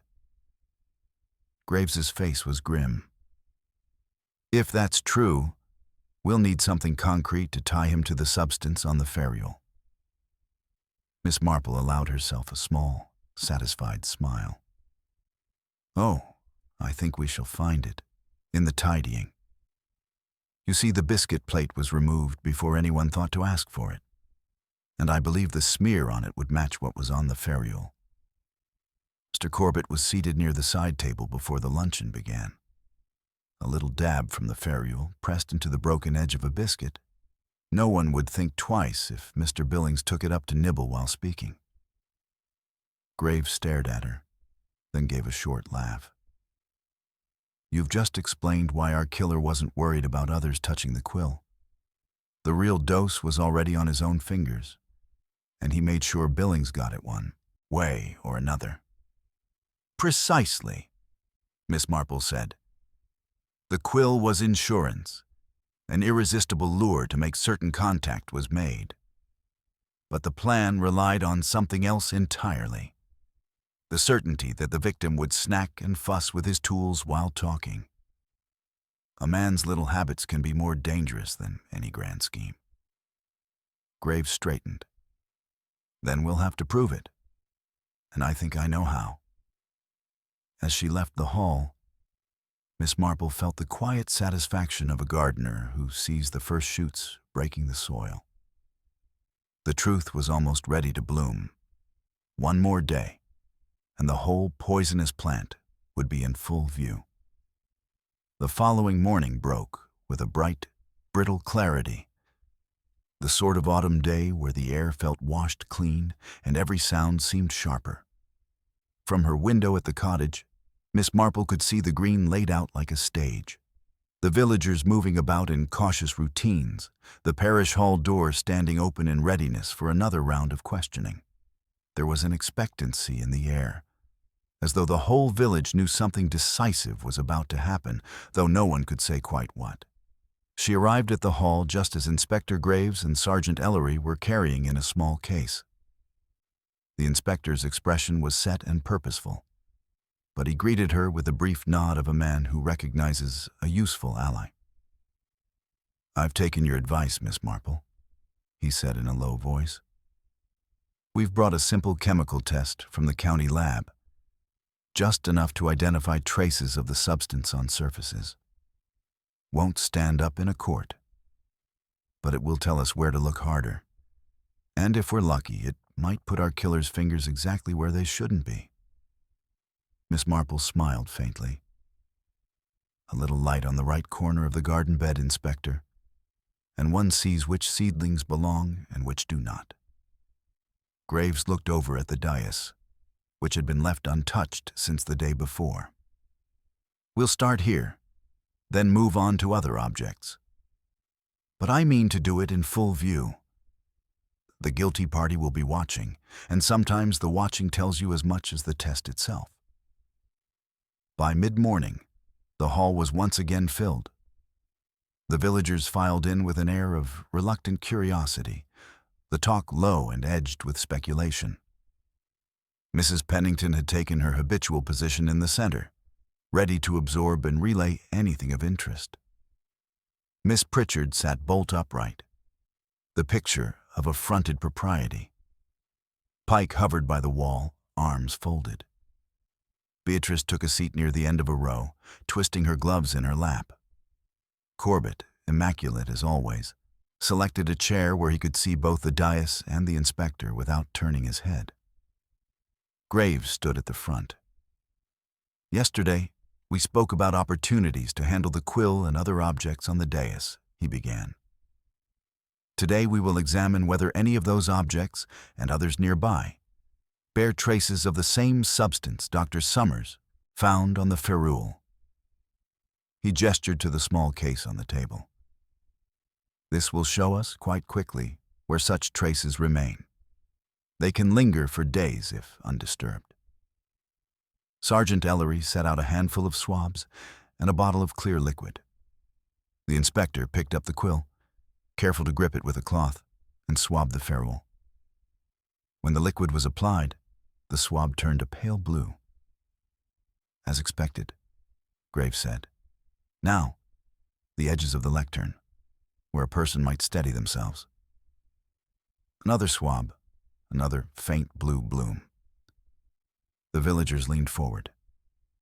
There was a collective intake of breath when Graves swabbed a corner of the blotter paper and the same blue tinge appeared.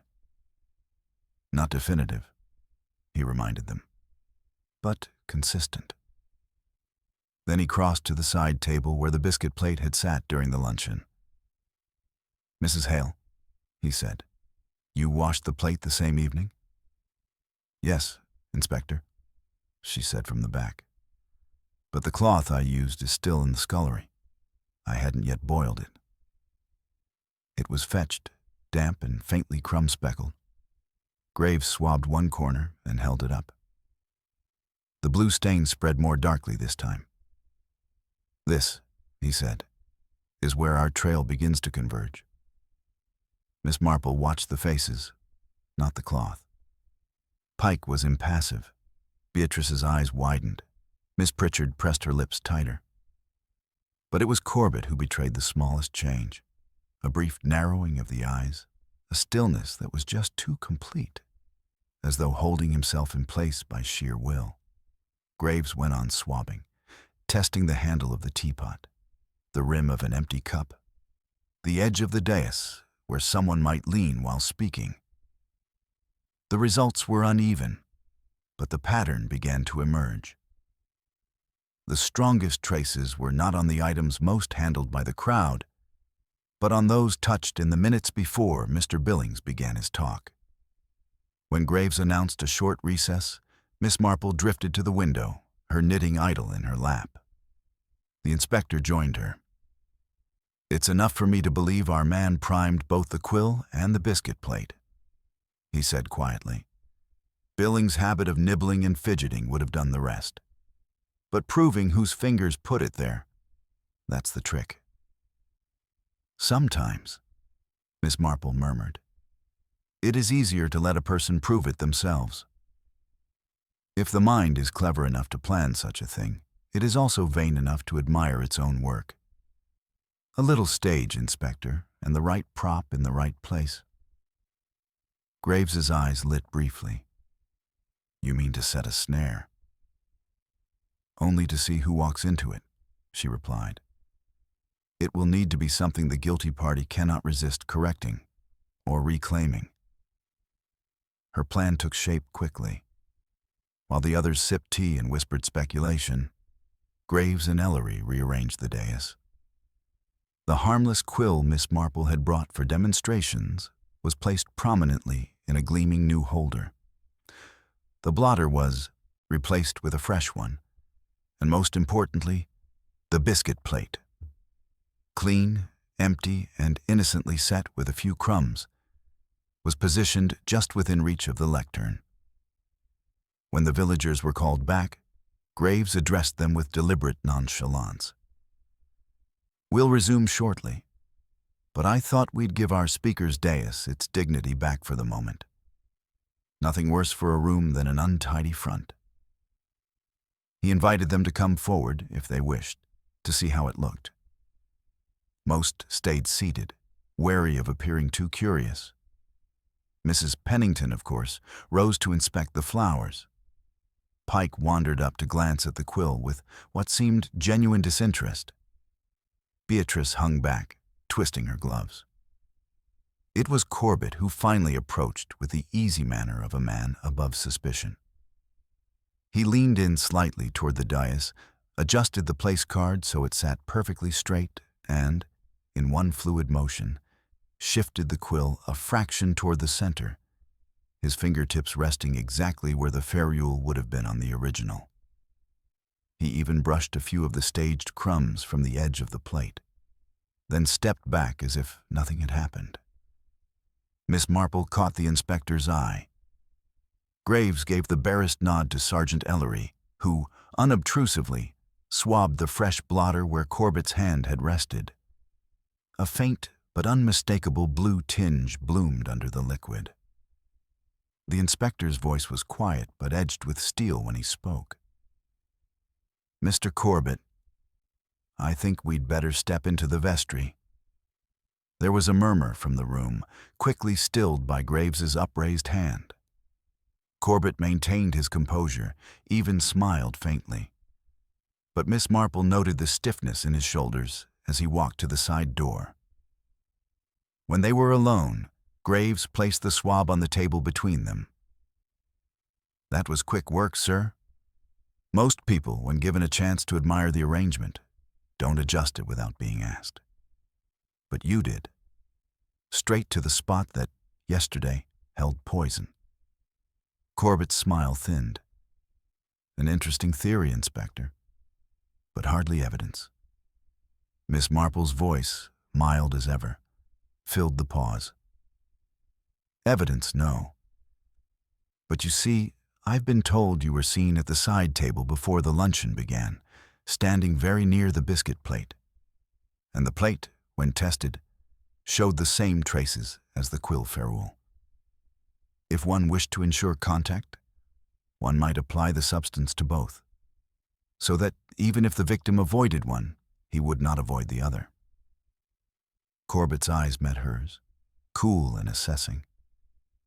You seem very sure, Miss Marple.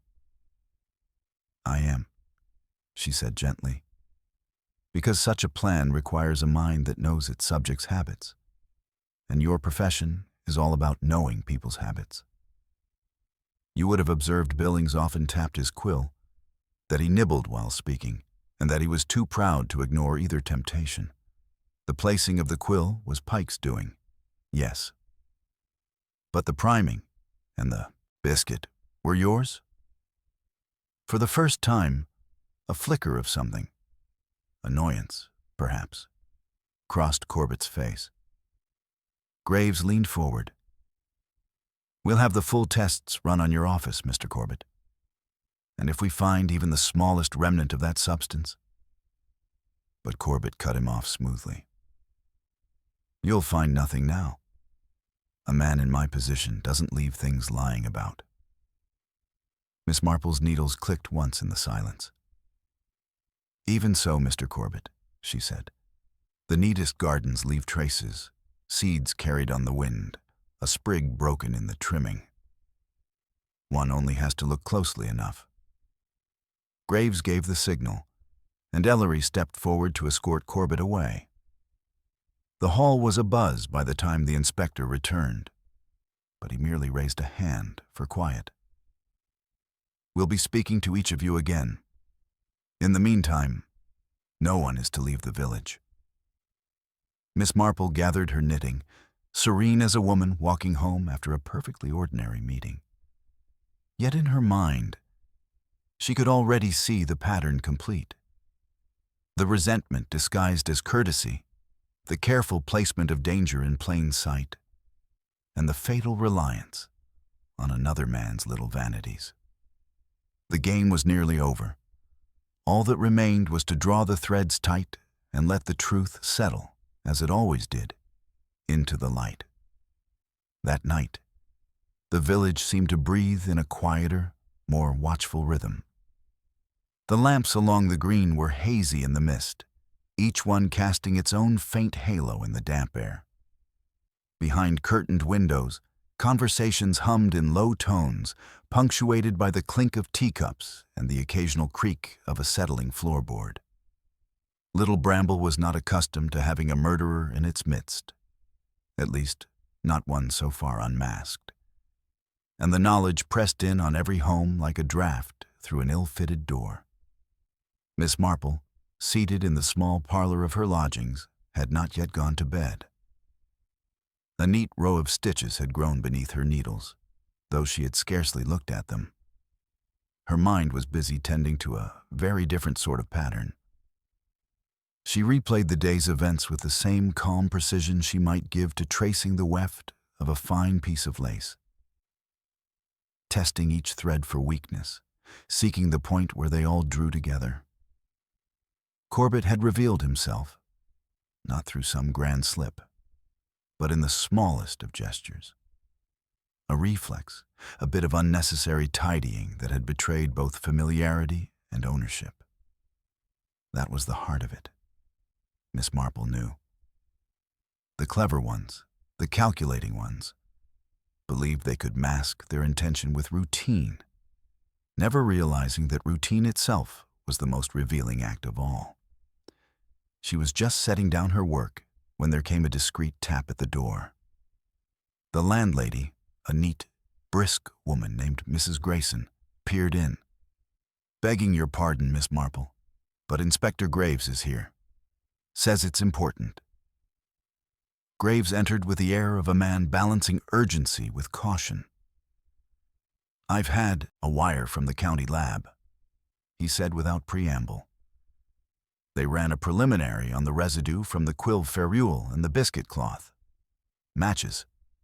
Traces of a refined alkaloid, fast-acting, bitter to the taste, absorbed both orally and through skin contact.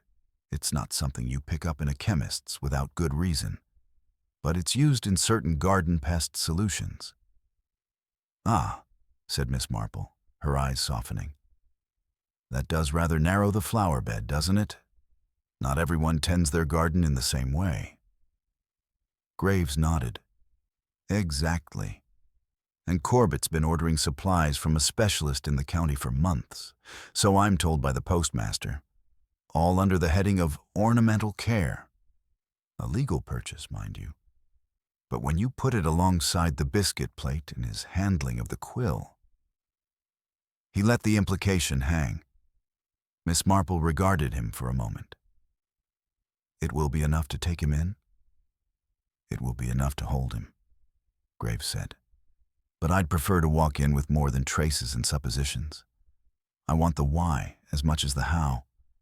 That's where the jury's sympathy lies, or doesn't." "The why?" Miss Marple repeated softly. "Yes, that is the question that turns the soil over."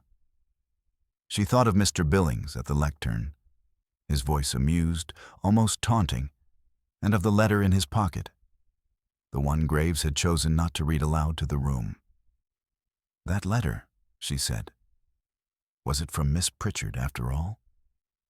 Graves shook his head. Number it was from a client of Corbett's, someone local, writing to Mr. Billings in a moment of temper after he printed that thinly disguised story in the paper. The client had written in confidence, trusting Corbett to act on their behalf if need be. Instead, Corbett must have realized Billings had the letter, or a copy of it, and meant to use it for his own entertainment. That would have made Corbett look careless, even compromised. And in a village like this, Miss Marple murmured, a solicitor's reputation is as delicate as sponge sugar. One crack and it collapses entirely. Precisely, Graves said grimly. So he decided to remove the problem entirely. A subtle method in plain sight, tied to no one but the victim's own habits. Miss Marple folded her hands over her knitting. That sort of subtlety takes a particular kind of temperament, Inspector. One that enjoys the neatness as much as the result. I dare say, when you confront him, you'll find he can't resist explaining the cleverness of it all. Graves looked at her for a moment, then smiled faintly. Would you care to be there when we do? The next morning, Corbett was summoned to the vestry, under the pretense of signing a final round of witness statements. He arrived punctually, polished and composed, the very image of a man confident in his position. Graves, seated at the small table, gestured to the chair opposite. Miss Marple occupied the seat to one side, her knitting bag resting on her knees. Mr. Corbett, Graves began evenly, we've confirmed that the substance found on the Quill ferrule and the biscuit plate was the same, and that it is consistent with a garden chemical ordered regularly to your address. Corbett's brows lifted in polite surprise. If that is meant to be damning, Inspector, I can only assure you my garden has benefited from it, and nothing more. Yet, Graves continued, you handled the quill and the biscuit plate within minutes of Mr. Billings taking the dais. Both bore the substance in question, and both were items he could not resist using. Corbett's eyes flicked to Miss Marple, perhaps seeking an ally in reasonableness. Are we really to believe, he said, that a man is guilty simply for touching two common objects? Oh, not guilty for touching them, Miss Marple said mildly, but guilty for preparing them. You see, Mr. Corbett, I happened to notice that when the dais was reset yesterday, you could not resist adjusting the quill and brushing the biscuit plate, exactly as you must have done before the luncheon began. It's the same instinct that makes you polish a pen before you sign your name. A small, harmless habit, except when it is not. Something flickered in Corbett's expression then, quickly masked. Graves leaned forward. We've also learned of the letter Billings had in his possession. A letter from your own client. If Billings had read it aloud, the implication would have been that you'd failed to protect that client's confidence. That sort of implication, in your line of work, would be fatal. Corbett's gaze sharpened, but his voice was smooth. A solicitor's duty is to his clients, Inspector. I would have confronted Mr. Billings if he'd tried to use such a letter to cause harm. That is all. Yes, Miss Marple said softly. But a public confrontation leaves questions, and questions leave cracks. You are a man who prefers matters tidied away. The tidying was clever, layered, so the danger could come from more than one direction, and so no single act could be pinpointed. The quill was an obvious lure, but the biscuit plate, that was insurance. Just as a prudent gardener sets more than one trap for the same pest. Corbett's mouth curved in the faintest of smiles, one that did not reach his eyes. And you think this proves anything? I think, Graves said, it proves enough to put you before a magistrate. And perhaps, if you'd care to spare us all the trouble, you might explain just how proud you are of the neatness of it. You wouldn't be the first to think the court should admire your ingenuity. For a long moment, the only sound was the faint ticking of the vestry clock. Then Corbett gave a short, quiet laugh.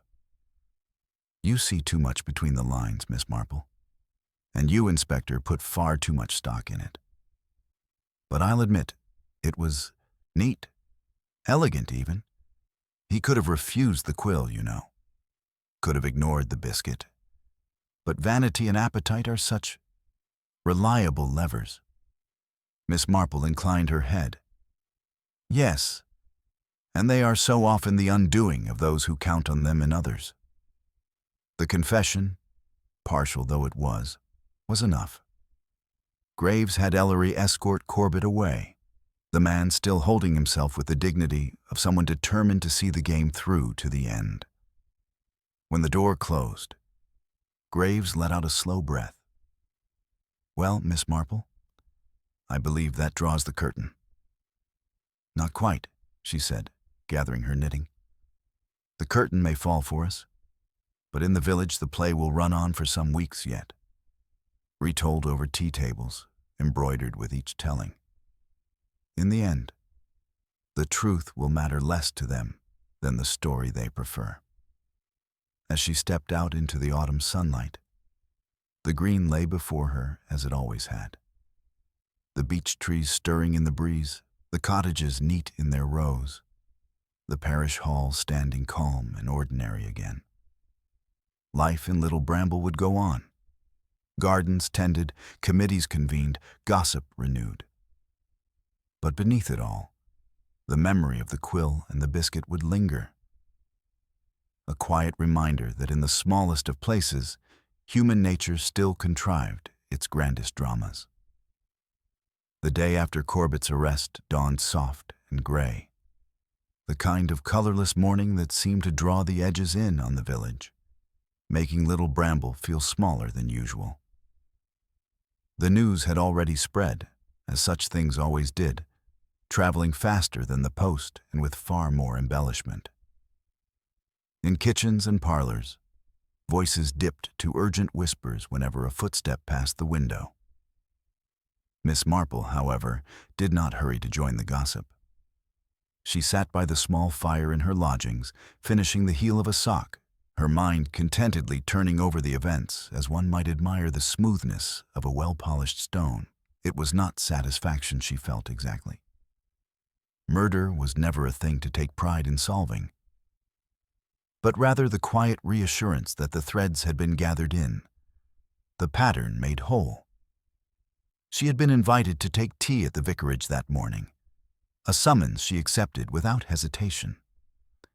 Mrs. Hale was a good hostess and, more importantly, an attentive listener. As she walked across the green, she noticed the subtle changes already setting in. Pike's shop was open but oddly quiet, the proprietor serving customers with an air of careful detachment.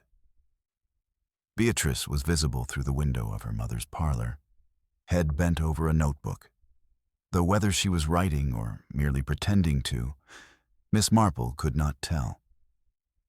Miss Pritchard passed her on the path with a curt nod, the lines of disapproval on her face deeper than ever. At the vicarage, Mrs. Hale ushered her in with visible relief. "Oh, Miss Marple, do sit down. It's been the talk of every doorstep. People stopping me on the lane, wanting to know if it's true if the solicitor really did such a dreadful thing. Of course, one must be careful what one repeats, but, well, people will have their say." "Yes," Miss Marple agreed mildly, settling into the armchair by the fire. "They will, and often they say far more than they realize. But I expect the inspector will have enough from Mr. Corbett's own mouth to satisfy a magistrate." Mrs. Hale lowered her voice. "They say he as good as admitted it to you." "Not admitted exactly," Miss Marple corrected gently. "But there comes a point when the clever ones can't resist showing you the straightness of their furrow. He wanted it known that his plan was neat, that it turned on the victim's own little weaknesses, vanity and appetite, as he said. Mrs. Hale shivered, and over something so petty. Petty to some, Miss Marple said, but to him, a risk to his standing. A solicitor's reputation rests on the belief that he can be trusted absolutely. A whisper of negligence, of failing to protect a client, and the whole facade begins to crumble. He was protecting himself in the only way he could see, though, of course, it was the most dreadful way imaginable. Mrs. Hale sighed. I suppose we shall have months of it now in the papers and the courts. Yes, Miss Marple said, though the village will tire of it before the law does. They will have their own version, embroidered at the edges, and that will be the story they keep. After tea, Miss Marple took the long way back to her lodgings, passing through the narrow lane where she had overheard Pike and young Ned Harper speaking. Pike was standing in his shop doorway, as if waiting for her. Miss Marple, he said, inclining his head. I suppose you'll be thinking I should have said more, sooner. I think, she replied, that you said what you felt able to say at the time. The rest, well, it came in its own course. He looked away down the lane. I never liked Corbett much, truth be told.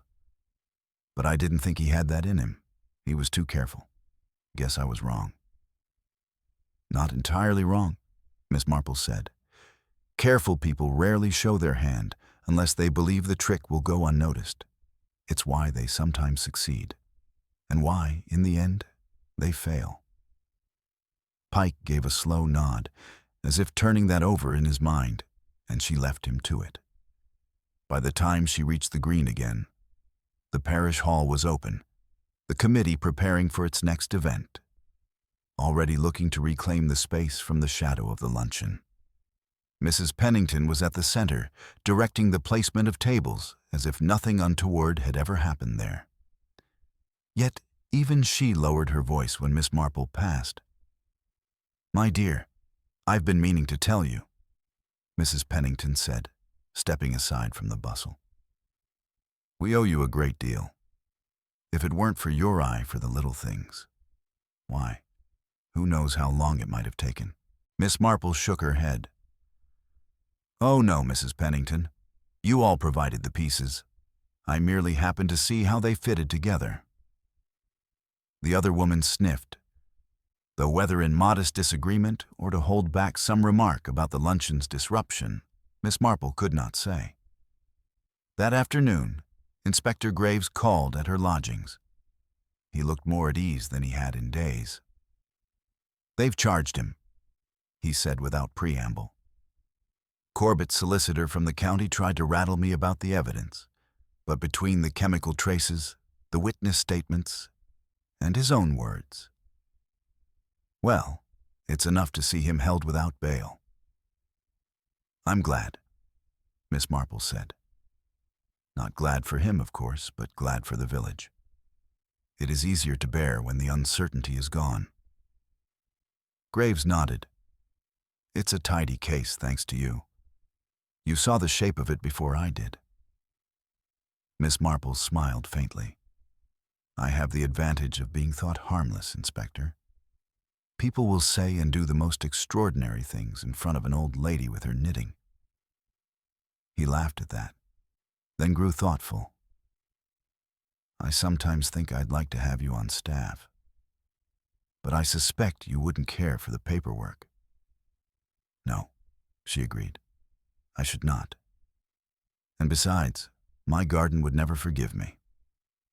When Graves had gone, Miss Marple sat for a while at the window, watching the shadows lengthen across the green.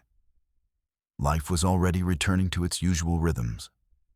Children chasing one another between the cottages, the vicar cycling past with his scarf flapping, a curl of smoke rising from each chimney. The village had a way of absorbing even the darkest of dramas, smoothing over the surface until, to the casual eye, nothing seemed amiss. But she knew that beneath the surface, the memory would remain, carried quietly in the minds of those who had been there in the hall when Mr. Billings dropped the quill, when the cup shattered, when the ripple of whispers began. For some, it would be a cautionary tale about pride. For others, about the dangers of secrets. For Miss Marple, it was simply another reminder that in the smallest of places, the grand themes of human nature, vanity, resentment, fear, played themselves out as surely as they did on any larger stage. That evening, she finished the sock she had been working on and set it neatly aside. The fire burned low, casting a warm glow over the room. She thought of Mr. Billings. Not kindly exactly, for he had been a man who delighted in stirring trouble, but with a certain sympathy all the same. He had believed himself the cleverest person in the room, and perhaps he was, until the moment he wasn't. The next morning, little Bramble would wake to another ordinary day. The milk would be left on doorsteps, the post delivered, the shop opened. And if a few glances lingered a moment longer on the parish hall as people passed, well, that was only natural. The building had held a story now, and stories had a way of leaving shadows behind them. Miss Marple, for her part, would take her tea by the window, watch the life of the village unfold, and wait patiently. For in every village, sooner or later, there was always another story, and always she would be there, ready to see the small things that others missed, the little habits, the quiet gestures, the seeds of truth hiding in the corners of human nature. 2 days later, the weather turned, a steady rain that blurred the edges of the village and turned the green into a sheen of slick grass. Little Bramble, so bright in the sun, now huddled under a curtain of gray. The downpour kept most indoors, but Miss Marple had never minded a little damp. Wrapped in a sensible mackintosh, she made her way to Pike's Stationery and Books. The bell over the door gave its thin jangle as she stepped inside. The shop smelled of paper, leather bindings, and the faint tang of ink. Pike looked up from behind the counter, where he had been carefully polishing the glass case that held his more expensive pens. "Morning, Miss Marple," he said, his voice cautious. "I suppose you've heard. People are still coming in to ask me about the quill, as if it's still sitting here with a label on it. I dare say it will be the talk for some time yet," Miss Marple replied. She removed her gloves and brushed a few raindrops from her sleeve. Such objects become emblematic in people's minds. They forget the rest of the facts and remember only the thing they can picture. Pike gave a short, dry laugh. "I'll be known for that quill long after they've forgotten what Corbett's name was." Miss Marple moved to a display of writing paper, running her fingers lightly over the neatly stacked boxes. "It's rather interesting, isn't it? How one item can take on so much meaning. And yet, the thing itself was not guilty. It merely did what it was made to do." He looked at her sharply. "You think I had something to answer for?" "Oh, no," she said mildly. "I think you placed it with pride, as any craftsman would. The rest, well, that was someone else's work entirely. But of course, people do not make such distinctions in the retelling." Pike relaxed slightly, and she allowed the conversation to drift to safer topics. The quality of the year's paper imports, the unreliability of the county suppliers, before making her purchases and stepping back into the rain. Her next stop was the vicarage, where Mrs. Hale greeted her with a look of relief. "It's been dreadfully quiet," she said, ushering her into the warm sitting room. "Almost as if people don't know what to do with themselves now that the drama's over.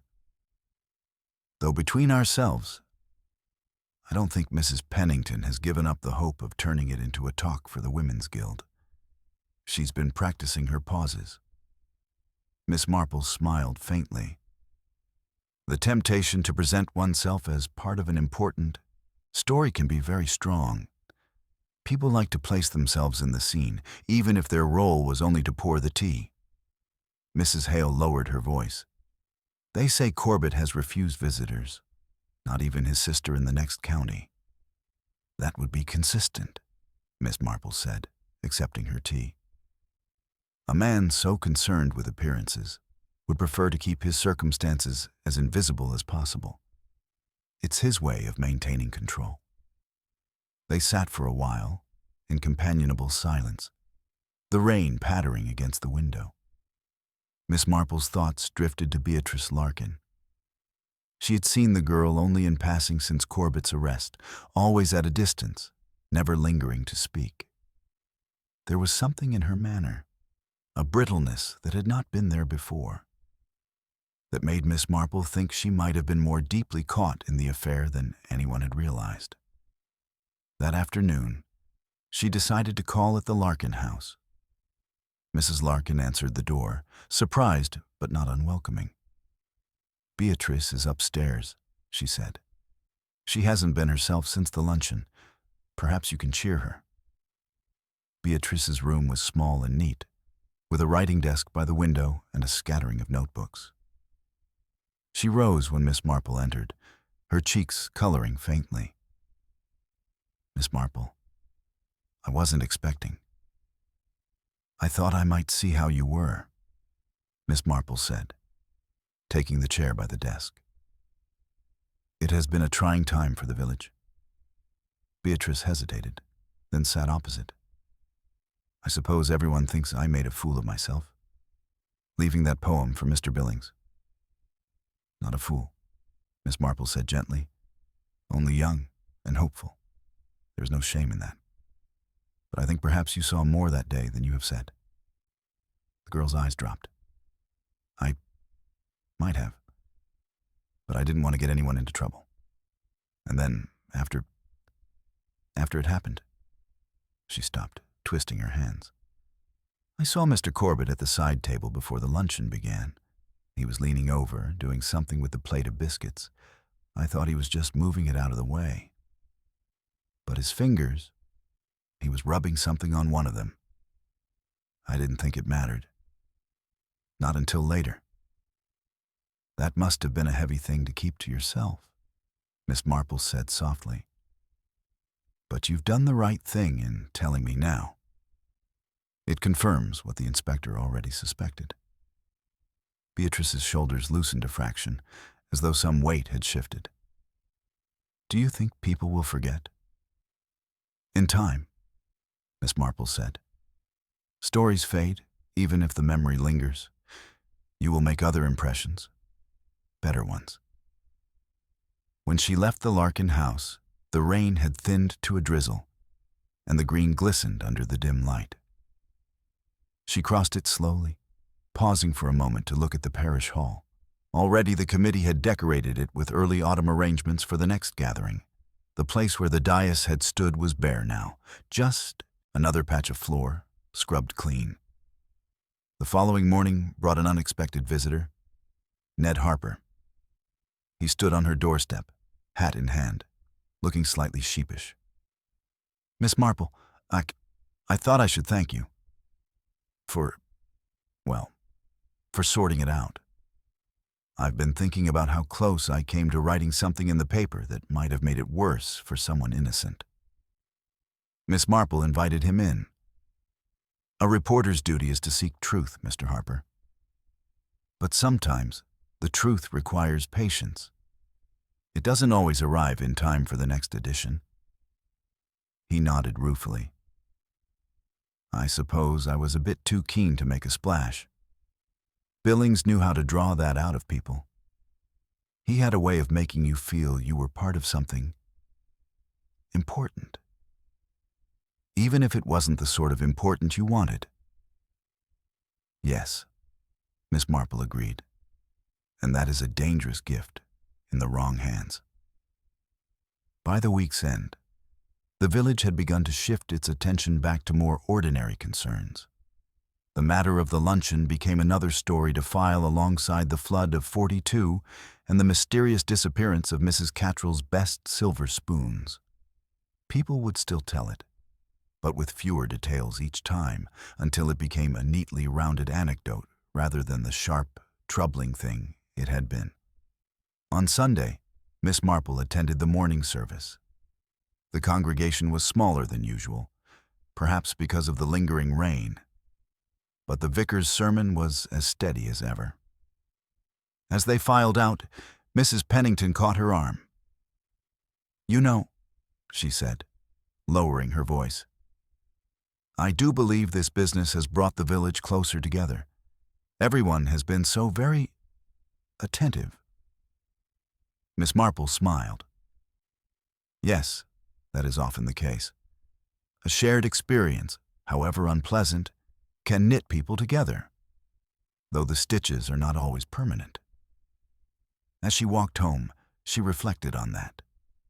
In her experience, the stitches that held were the quiet ones, the small kindnesses, the unnoticed acts of consideration. These were the true threads of a community, the ones that could weather any storm. And perhaps, she thought, that was why she stayed in such places, watching and listening, not merely to catch the shadows, but to see the light that persisted alongside them. That afternoon, she returned to her knitting by the window. The rain had stopped, and the green lay washed and bright beneath the clearing sky. Life was settling back into its familiar rhythms. Yet she knew, as surely as she knew the feel of the needles in her hands, that somewhere, sooner or later, another story would begin. Perhaps with something as small as a bent feather on a quill, or a smudge on a biscuit. And when it did, she would be ready to notice.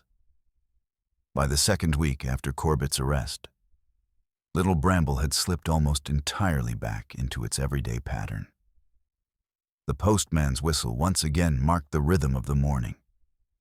Children trailed to school with satchels bumping against their legs. The sound of a hammer from Joe Hartley's yard rang out in even strokes. Yet there was still a faint, almost imperceptible residue of the recent drama in the air, like the lingering scent of smoke after a fire has been put out. People no longer spoke of the murder outright in the shop queues or at the pump, but their conversations still carried the occasional pause when certain names arose. A glance here, a lowered voice there. The traces were as subtle as footprints in soft earth, but to Miss Marple's eyes, they were perfectly clear. She herself had no desire to keep the matter alive. It was not her way to dwell on a solved puzzle. Once the pattern was complete, it could be folded neatly and put away. But she was well aware that, for some, the business had left behind unsettled corners. Beatrice Larkin, for example, still walked the green with a kind of careful hesitation, as though unsure how the village now saw her. Pike was polite enough in public, but had taken to keeping his head down over his counter, as if the very shape of a quill might invite awkward questions. One blustery morning, as she returned from the grocer's, Miss Marple was stopped at the gate by Mrs. Pennington, who was briskly wrapped in a tweed coat and a scarf of decisive tartan. "My dear," Mrs. Pennington began without preamble, "we've decided to go ahead with the harvest supper next week. The hall will be quite transformed, and I think it will do the place good. Clear the air, you know." "A most sensible idea," Miss Marple agreed. "The hall should be remembered for happier gatherings. And of course," Mrs. Pennington continued, "we should be delighted if you would sit at the head table. You are, after all, rather the heroine of the hour." Miss Marple shook her head with a gentle smile. "Oh no, my dear, that would not do at all. Let the evening belong to the village. I shall be quite content to sit where I can see everyone enjoy themselves." Mrs. Pennington looked faintly disappointed, but she rallied quickly. "Well, if you change your mind. The week passed in a flurry of preparations. Miss Marple lent her hands in small, unobtrusive ways, mending a tablecloth hem, suggesting an arrangement for the chrysanthemums. But she kept herself at the edges of the bustle. She knew the supper was as much a social barometer as a celebration. It would show who was willing to sit with whom, who lingered to chat, who left early. These, to her mind, were as revealing as any direct remark. On the evening of the supper, the hall glowed with lamplight, the tables set with simple but cheerful care. The air was full of the scent of roasted meats and fresh bread, underpinned by the faint sweetness of baked apples cooling on a side table. Villagers arrived in their best, shedding coats and scarves, greeting one another with warm words. Some perhaps warmer than they had been a fortnight before. Miss Marple found a seat along one side, where she could observe without intruding. From there, she noted that Pike had taken a place 2 seats away from Beatrice, their conversation polite but minimal. Miss Pritchard was installed near Mrs. Hale, talking earnestly about the Women's Guild. Joe Hartley was laughing too loudly at something Ned Harper had said, the sound carrying above the general hum. The meal unfolded with the gentle rise and fall of conversation, punctuated by the occasional burst of laughter. As plates were cleared for the pudding course, Mrs. Pennington rose to make a brief speech. She spoke warmly of the village's resilience, of coming together in difficult times, and, though she did not say it outright, of the need to move forward. When the applause subsided, Miss Marple's eyes were drawn to a small, almost private moment at the far table. Beatrice leaning in to say something to Pike, her expression earnest, his nod slow but thoughtful. It was nothing of consequence to anyone else, yet Miss Marple felt a quiet satisfaction. Wounds, even those not acknowledged aloud, had their ways of mending. Later, as the evening wound down and people began to leave in 2s and 3s, Miss Marple stepped outside into the cool night air. The moon was up, silvering the damp grass, and the hall behind her spilled a warm rectangle of light onto the green. She lingered for a moment, watching the last guests depart, the murmur of their voices carrying on the stillness.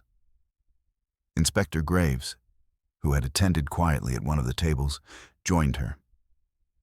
"Well, Miss Marple," he said, "it seems the village has found its footing again." "It has a remarkable capacity for doing so," she replied. "Of course, people will remember, but the shape of the memory will soften. That is often the way." Graves gave a wry smile. "I imagine you've seen it happen before." "Oh, many times," she said. "Human nature is not easily changed, Inspector, but it is very good at covering over its cracks. Until the next strain, of course." They stood in companionable silence for a few moments, the night cool around them.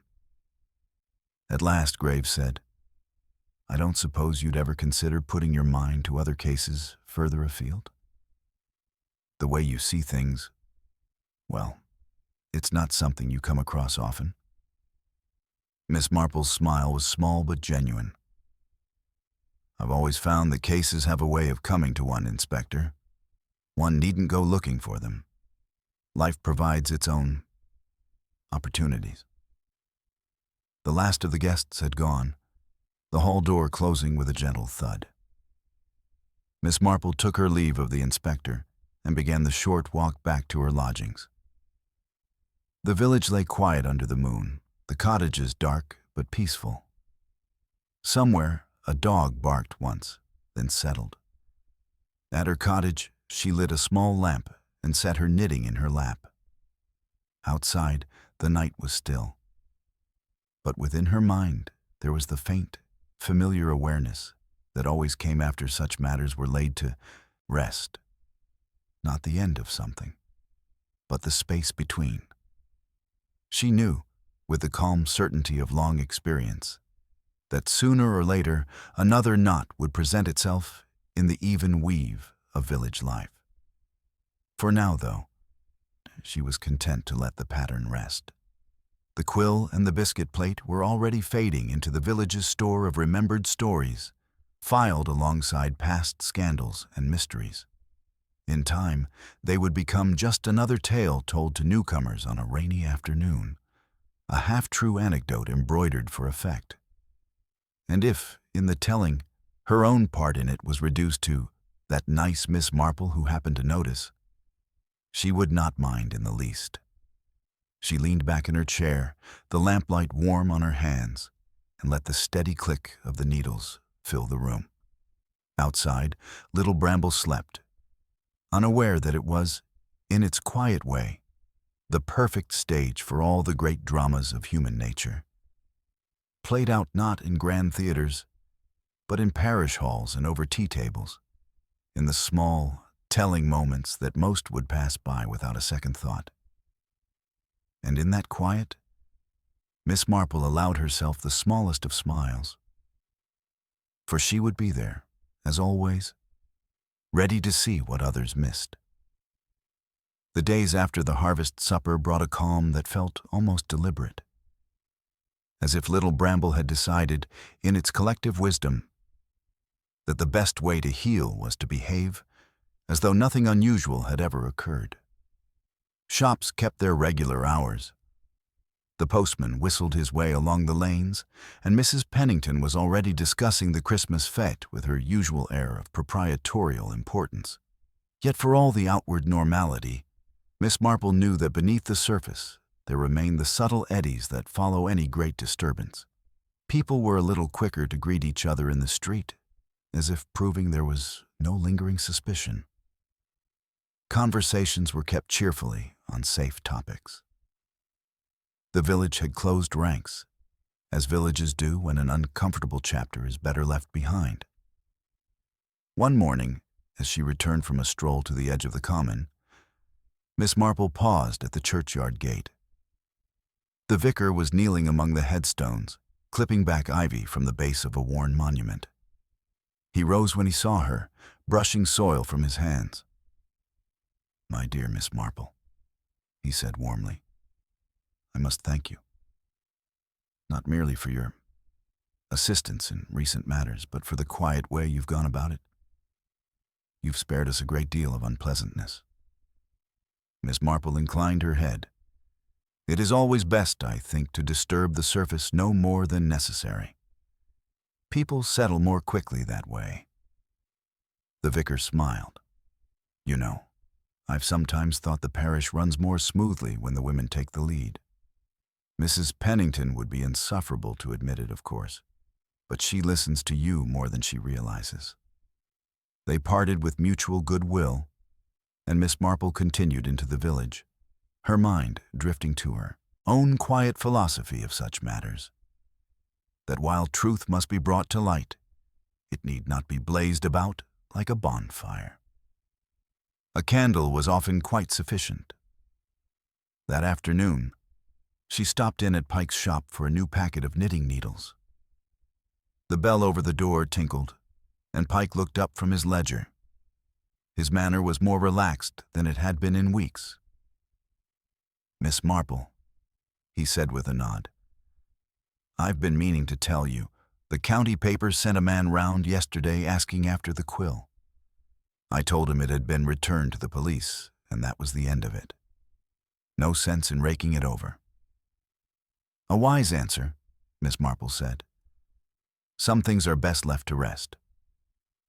He hesitated, then added, "You were right, you know, about people remembering the object more than the facts. I've had 3 customers this week ask for something just like the one at the luncheon, though of course they mean without the associations." "Human nature," Miss Marple murmured, "is very good at separating what it wishes to keep from what it wishes to forget." From the shop she made her way to the Larkin house. Beatrice answered the door herself. looking brighter than when Miss Marple had last seen her. There was a shy eagerness in her manner, as though she had been waiting for this visit. "I've decided," she said as she led the way into the small parlor, "to send some poems to a magazine in London. Not about recent events, of course. But I think it's time I tried." "I think that is an excellent idea," Miss Marple said warmly. "It is best to have something to work toward." Beatrice hesitated. Do you think people will still think of me in connection with all that happened?" "Perhaps for a little while," Miss Marple said honestly. "But it will fade.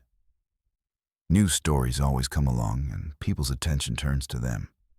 What remains will be the impression you make going forward." They talked for a little while longer, and when Miss Marple took her leave, she felt satisfied that the girl's spirit had begun to mend. That evening, as she sat by her fire, there was another knock at the door. This time, it was Inspector Graves, looking far less harried than in their last meetings. "I thought you'd like to know," he said. "Corbett's been remanded for trial. His solicitor's making noises about circumstantial evidence. But between the chemical traces, the witness statements, and his own words, I'm not worried. He'll be held." Miss Marple nodded. "I am glad. A trial will give the village a sense of conclusion." Graves studied her for a moment. "I've been thinking, Miss Marple, if you ever wanted to work beyond St. Mary Mead and Little Bramble, I could put in a word with colleagues. You've an eye for detail most of us would give a great deal to have." She smiled, a touch of amusement in her eyes. "Oh, Inspector, I should be quite useless in a city. I would have no garden to tend, no neighbors to watch over. No, small places suit me best. People live closer to their habits here, and habits, as you know, are the truest clues." He chuckled. "I can't argue with that." When he had gone, Miss Marple sat for a while, thinking not of Corbett or even of the luncheon, but of the way life in a village was always poised between memory and forgetting. Too much of either, and the balance tipped. But in the right measure, it allowed people to carry on, to weave new days into the fabric without unraveling the old. Over the next week, she watched as that weaving continued. The parish hall, scrubbed and rearranged, hosted a charity jumble sale. Children ran about the green again without being hushed. Mrs. Pennington busied herself with plans for the fete, and Ned Harper began contributing cautiously worded pieces to the county paper, avoiding any mention of the luncheon entirely. One crisp morning, Miss Marple walked down to the edge of the river. The willows were shedding their leaves, each one spinning lazily to the water. She thought of the bent feather on the quill, the smudge on the biscuit. How small those signs had been, and yet how perfectly they had led to the truth. It was the same with villages, she reflected. Small signs told the whole story if one only knew how to read them. The rest was patience and a willingness to see what others overlooked. And in that, she was content to remain quietly watchful until the next knot in the weave appeared. For in Little Bramble, as in all villages, there was always another story waiting to begin. The first frost came quietly to Little Bramble, whitening the grass in the dawn and turning every cobweb on the hedges into a small miracle. There was a hush to those mornings that suited the village, as if after its recent excitements it had agreed to speak more softly. Miss Marple found herself rising earlier than usual, drawn by the brittle clarity of the air and the way the world seemed temporarily simplified, edges neatened, colors pared back to essentials. On one such morning, she walked past the parish hall and paused, amused, to see Mrs. Pennington directing two lads as they hauled a crate of lanterns inside for the Christmas fete. The woman's voice carried in brisk phrases about schedules and seating, quite untroubled by the fact that this same doorway had, Not long ago, admitted policemen and worry. It was the genius of villages, Miss Marple thought kindly. They mended themselves by continuing. There was, however, one small thread still to be tied. The committal hearing had gone as Inspector Graves expected. Lionel Corbett was to stand trial at the assizes. The county paper mentioned circumstantial intricacies supported by scientific corroboration, which was a lawyerly way of saying what the villagers had already decided in plain speech. For little Bramble, that was sufficient. For Miss Marple, it merely meant that the pattern she had glimpsed would, in due course, be accepted as the official one. She did not need the magistrate's stamp to be satisfied that the truth had been properly arranged, but she understood that institutions liked their seals. Beatrice Larkin came to call that afternoon, cheeks bright with cold and eyes less shadowed than before. She brought a small packet tied with string. "They printed one," she said, and then laughed at herself for blurting, "A poem, only a little one, at the back of the magazine." Miss Marple untied the string as carefully as if it bound a christening gift. The poem, about a blackbird's footprint in snow, was neat and spare and true. "You have left out the convenient words," she said, pleased. "That is always a good sign." Beatrice colored with pleasure. "Mother says it will do me more good than mooning about a village hall." She hesitated, then added with a sideways glance, "Mr. Pike says he will stock the magazine if I promise not to stand in the window looking for it every Thursday." "One learns to pretend not to look," Miss Marple said, smiling. "It is a useful art." When Beatrice had gone, Miss Marple set the magazine upright on the mantel as if to keep it in her line of sight without indulgence. She had seen enough young hopes to know that they required both warmth and restraint to grow straight. A few days later brought a note from Inspector Graves, delivered with the post and affording Miss Marple one of those small satisfactions she would never have confessed to craving. "The lab has completed their full analysis," he wrote in his precise hand. "All consistent with our reconstruction. I owe you tea and a biscuit, untainted, and a story about the county pathologist's horror of quills. She found him that afternoon in the snug corner of the Swan, hat on the bench beside him and steam rising from his cup. Most of my triumphs," he said, "are rather less tidy. I sometimes worry that neat cases make us too pleased with ourselves." "Oh, but neatness is rarely the starting point," Miss Marple returned. "It is a consequence, when one has attended to the mess honestly." He gave her a look of mingled respect and relief. "I'll take that as absolution. There's talk of moving me up to the division, you know. More papers, fewer lanes. I can't say I relish it." "You will do as you always do," she said. "You will look for the habit and the vanity and the fear and the kindness, and you will follow the thread. Lanes or no lanes." He laughed, and they spoke of the fete, of Mrs. Hale's new hymn selection, and of a dog that had begun to follow the inspector about with shameless devotion since he fed it a sausage on the green.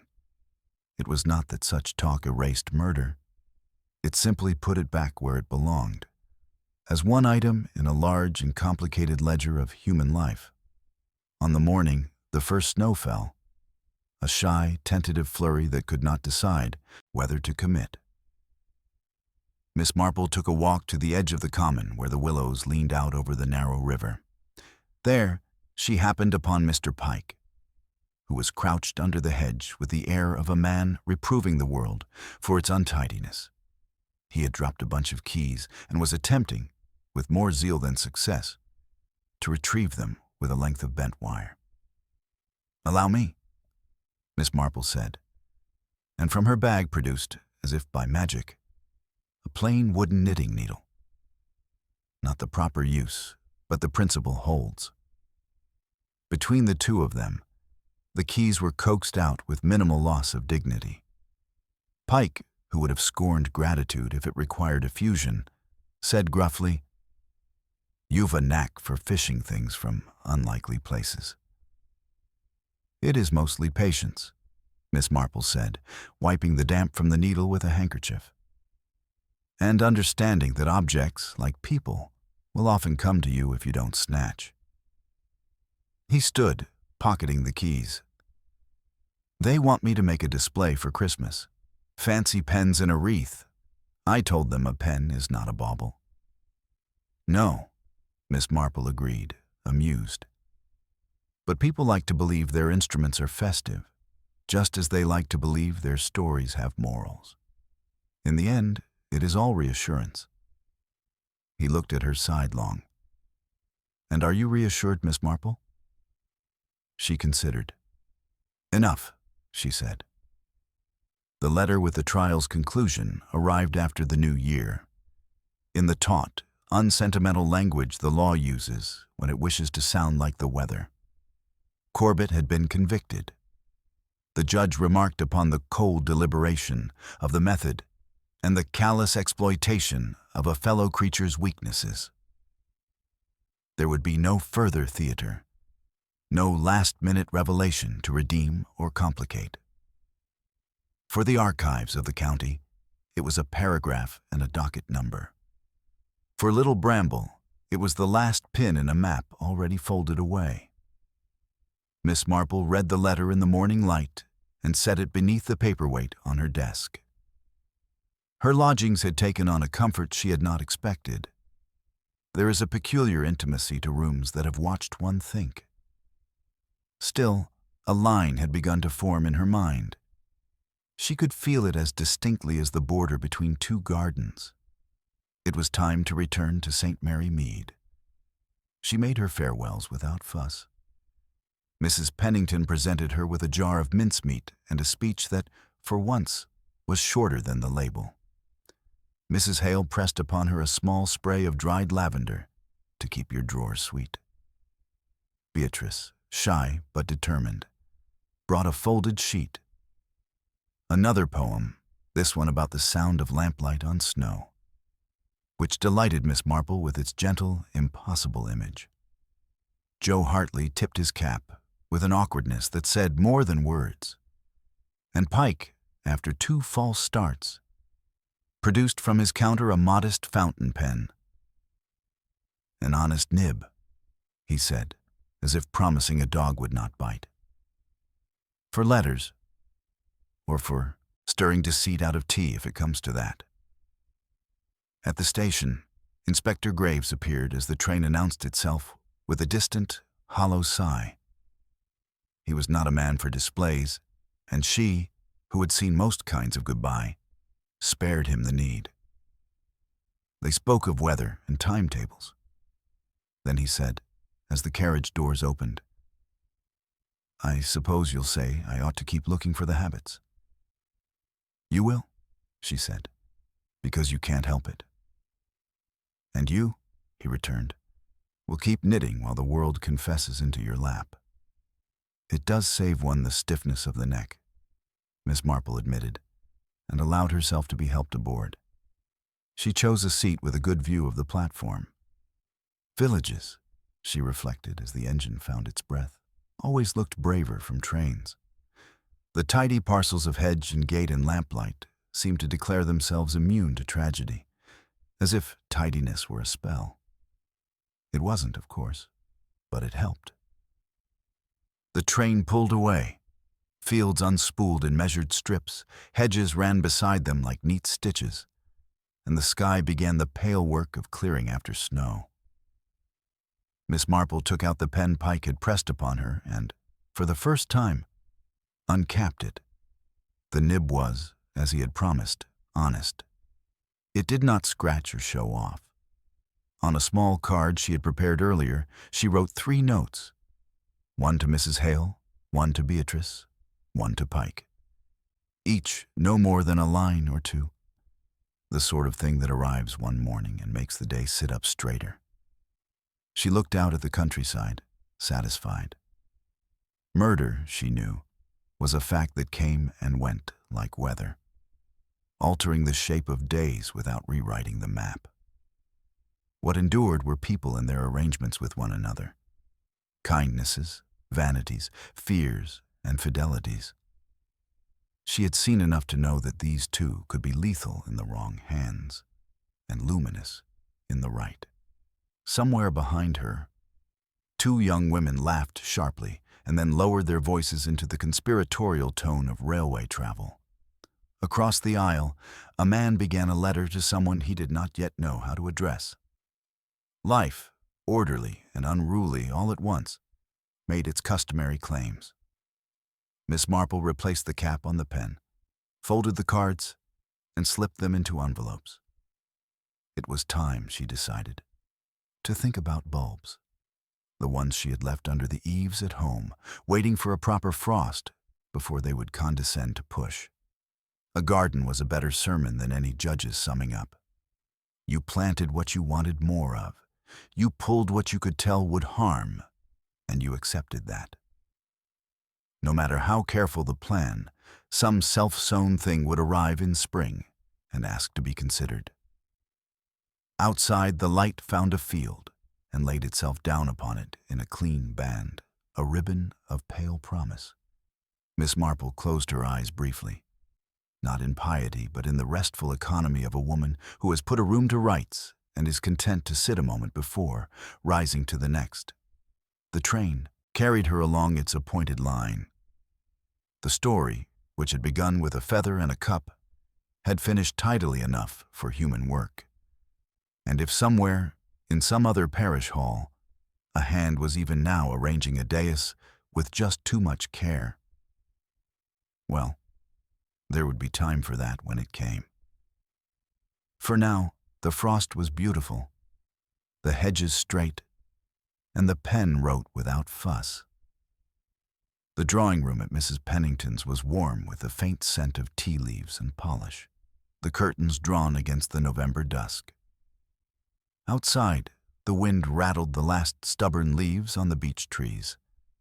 But inside, a small group sat in tense expectation. Beatrice Larkin perched on the edge of her chair, eyes fixed on the carpet. Mr. Pike was frowning at the fire as though suspecting it of falsehood. Mrs. Pennington herself looked as though she had been expecting a prize to be handed to her, and was not entirely sure she would get it. Lionel Corbett sat apart, hands clasped tightly, his face betraying the strain of the past weeks. Inspector Graves stood unobtrusively near the door, watching as Miss Marple set her knitting bag beside her and took her place by the hearth.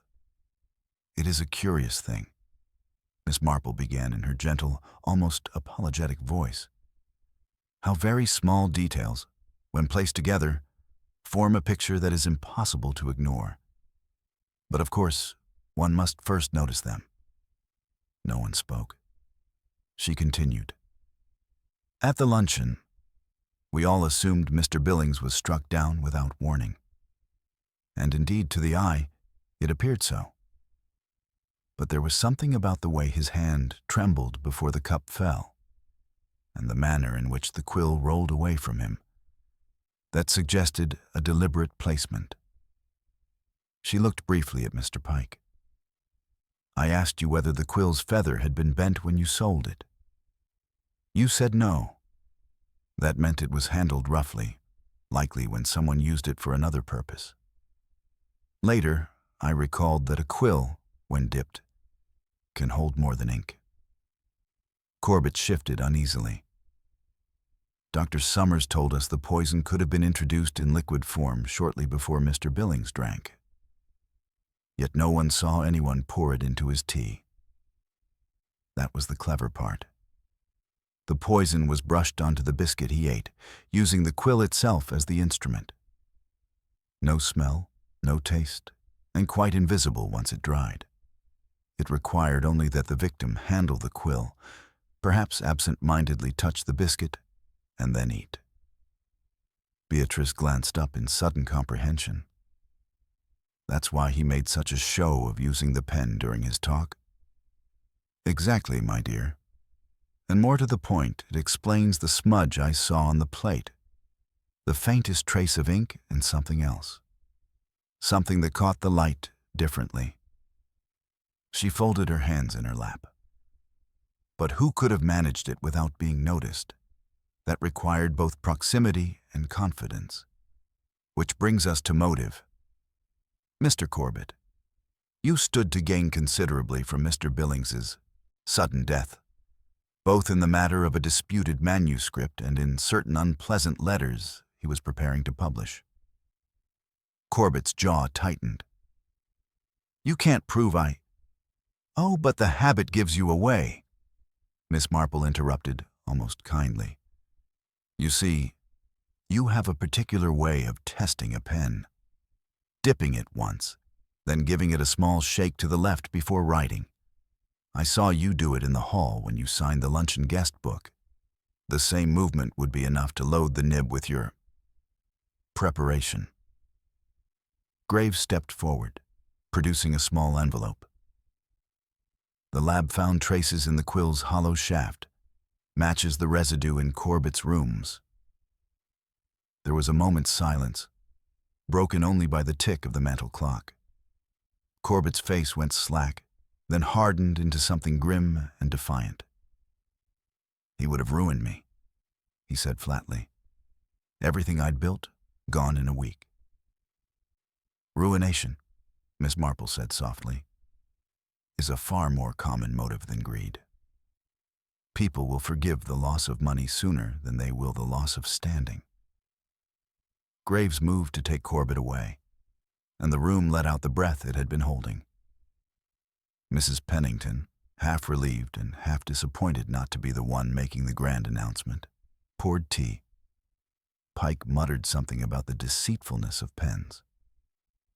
Beatrice sat back, shoulders relaxing for the first time in days.